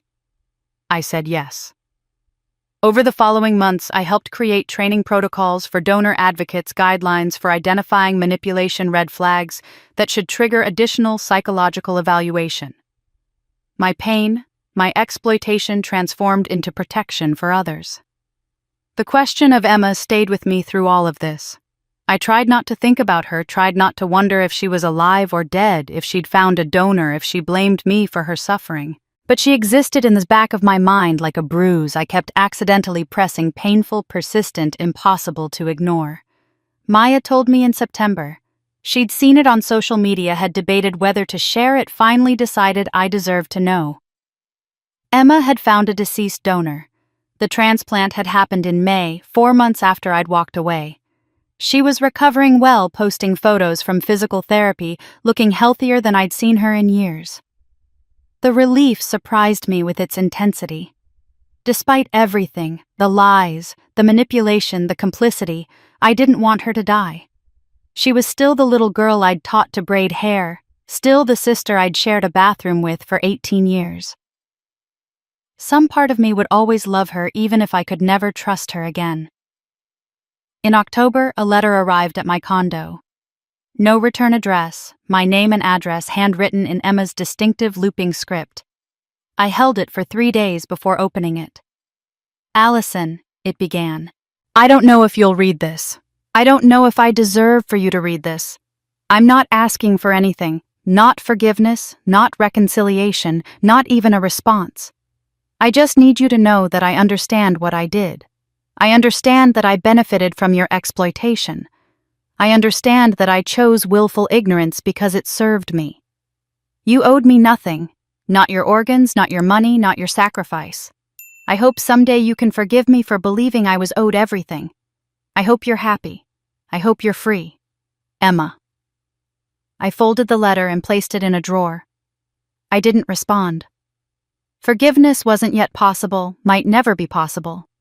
But I kept the letter, because someday maybe I'd be ready to consider it. The ending I needed wasn't revenge or reconciliation, it was freedom to define family for myself. Christmas came again 1 year after the empty house and the note that had rewritten my life. This time I was in my own space, my Cambridge condo with its large windows and morning light preparing for guests who wanted to be there. Maya arrived first, carrying a bottle of wine and a homemade pie. "I'm so proud of you," she said, hugging me in the doorway. "Look at this place. Look at your life. Look at you." Catherine Morrison came next, my estate attorney who'd become something more, a mentor, a friend, someone who'd witnessed my transformation and guided parts of it. She brought flowers and stories from other cases she'd handled, other people reclaiming stolen inheritances. Marcus Webb arrived with his wife, both of them bearing gifts that spoke to how well he'd come to know me during the investigation books about adoption memoirs of people who'd rebuilt their lives after family betrayal. The 3 scholarship recipients came together, young women who'd aged out of foster care and were now attending college on Sarah Mitchell Memorial Scholarships. They were nervous, uncertain of their place in this gathering, and I recognized that uncertainty because I'd lived it my entire life. "You belong here," I told them. "Not because you owe me anything, but because I want you here." We ate dinner around my small table, 8 people crowded together, passing dishes and sharing stories. No one asked me to be anything other than myself. No one kept score of who gave what or who deserved more. The warmth I felt wasn't performance or manipulation, it was genuine connection with people who'd chosen to be in my life and whom I'd chosen in return. After everyone left and the condo was quiet again, I put on my coat and drove to Riverside. I hadn't been back since the house sold, had avoided the town that held so many painful memories. But there was one place I needed to visit. The cemetery was small, old, tucked behind the community church where Sarah had once been a member. I found her grave in the far corner, a simple granite headstone that read, "Sarah Mitchell, 1970-1998, beloved mother." I knelt on the frozen ground and placed the flowers. I'd brought white roses because I didn't know what Sarah had liked, and white seemed safe, respectful, appropriate for a mother I'd never known. "Hi, Mom," I said aloud, my breath forming clouds in the December air. "I'm sorry it took me so long to visit. I'm sorry I didn't know you existed for most of my life." The words came easier than I'd expected, flowing out like they'd been waiting decades for release. I got justice for both of us. I found out what happened that night on Route 7. I know about Diane's rage and the trust fund and your plans to leave with me. I claimed the inheritance your parents wanted me to have. I'm using their money the way you would have, helping kids who need protecting, kids who don't have families to fight for them. A crow called from the nearby tree, the only sound in the silent cemetery. You tried to save me by leaving. You packed your things and planned to drive to Jennifer's house and start over somewhere Diane couldn't reach us. I'm sorry they didn't let you. I'm sorry you died before you could get us away. But I saved myself in the end, Mom. Maybe you taught me how in those 3 years I can't remember. Maybe some part of me always knew I needed to be strong enough to survive them." I pulled out the photograph Jennifer had given me, Sarah holding baby me, both of us laughing at something outside the frame. Sarah looked young and happy, and nothing like the tragic figure from the obituary. She looked like someone who would have taught me to be brave. That photo now sat on my mantel at home, the only family picture I displayed. Not the carefully staged Harrison family portraits where I was always slightly out of focus. Just Sarah and me, proof that I'd been loved, once loved, first loved, without conditions. 3 months later, I stood at a podium in front of 200 medical professionals at the National Transplant Ethics Conference. My hands shook as I clicked through slides showing the timeline of exploitation, the medical reports documenting 15 years of compatibility, testing the trust fund that explained the motivation. Familial pressure in organ donation isn't always obvious, I told them. It's not always someone explicitly demanding your kidney. Sometimes it's a lifetime of being taught that your worth lies in your usefulness. Sometimes it's being raised to believe that saying no makes you selfish. Sometimes it's being tracked as a backup plan from age 14 without your knowledge or consent. The room was silent. I could see people taking notes, could see others with tears in their eyes. When a family member comes to you requesting evaluation for donation, look deeper. Ask about family dynamics. Ask about financial relationships. Ask if the potential donor feels pressured. Ask multiple times in private with their own advocate present. Because I'm standing here today because I said no, but I almost didn't, and there are others who don't. After the presentation during the reception, a young woman approached me. She was crying, makeup streaking down her face, hands shaking as she reached for mine. "Your story saved me," she said. "My family has been pressuring me to donate a kidney to my brother for a year. Every family dinner, every phone call, every text message. I thought I was selfish for hesitating. I thought I was killing him by saying I needed time to think. But you're right, my body belongs to me. My life belongs to me. I'm allowed to say no. I'm allowed to protect myself." I hugged her, this stranger who suddenly felt like family in the way that truly mattered. "You're allowed," I whispered. "You're allowed to choose yourself." The work continues. Every speech I give, every policy I help change, every person I help free from coerced donation, it's Sarah's legacy and mine. The truth we're spreading is simple, but revolutionary. Blood doesn't make you family. Love does. Real love. Unconditional love. Love that never demands you destroy yourself to prove your worth. That Christmas, I didn't just survive, I became who I was always meant to be. Sarah's daughter, not their secret. Allison's story is more than just one woman's journey from exploitation to freedom. It's a testament to something we all need to hear, especially those of us who've spent years, maybe decades, believing that family love requires endless sacrifice. The truth. Allison discovered. The truth that nearly cost her everything is this: real love never demands you destroy yourself to prove you're worthy of it. What happened to Allison isn't rare. It's just rarely spoken about. How many of us have been taught that saying no to family is selfish? How many have been conditioned to believe our worth lies in our usefulness, our compliance, our willingness to give until there's nothing left? How many have stayed silent about mistreatment because confronting it might mean losing the only family we have? Allison's courage wasn't in walking away. Her courage was in recognizing that a relationship requiring her destruction wasn't worth preserving. The lesson here cuts deeper than one family's betrayal. It's about bodily autonomy, the fundamental right we all have to control what happens to our own bodies, regardless of who's asking or why. No one, not even family, not even someone dying, has the right to demand your organs, your health, or your sacrifice. Saying no doesn't make you a murderer. It makes you a person exercising the most basic human right, control over your own flesh and blood. It's about recognizing that blood doesn't create family, love does. Real love.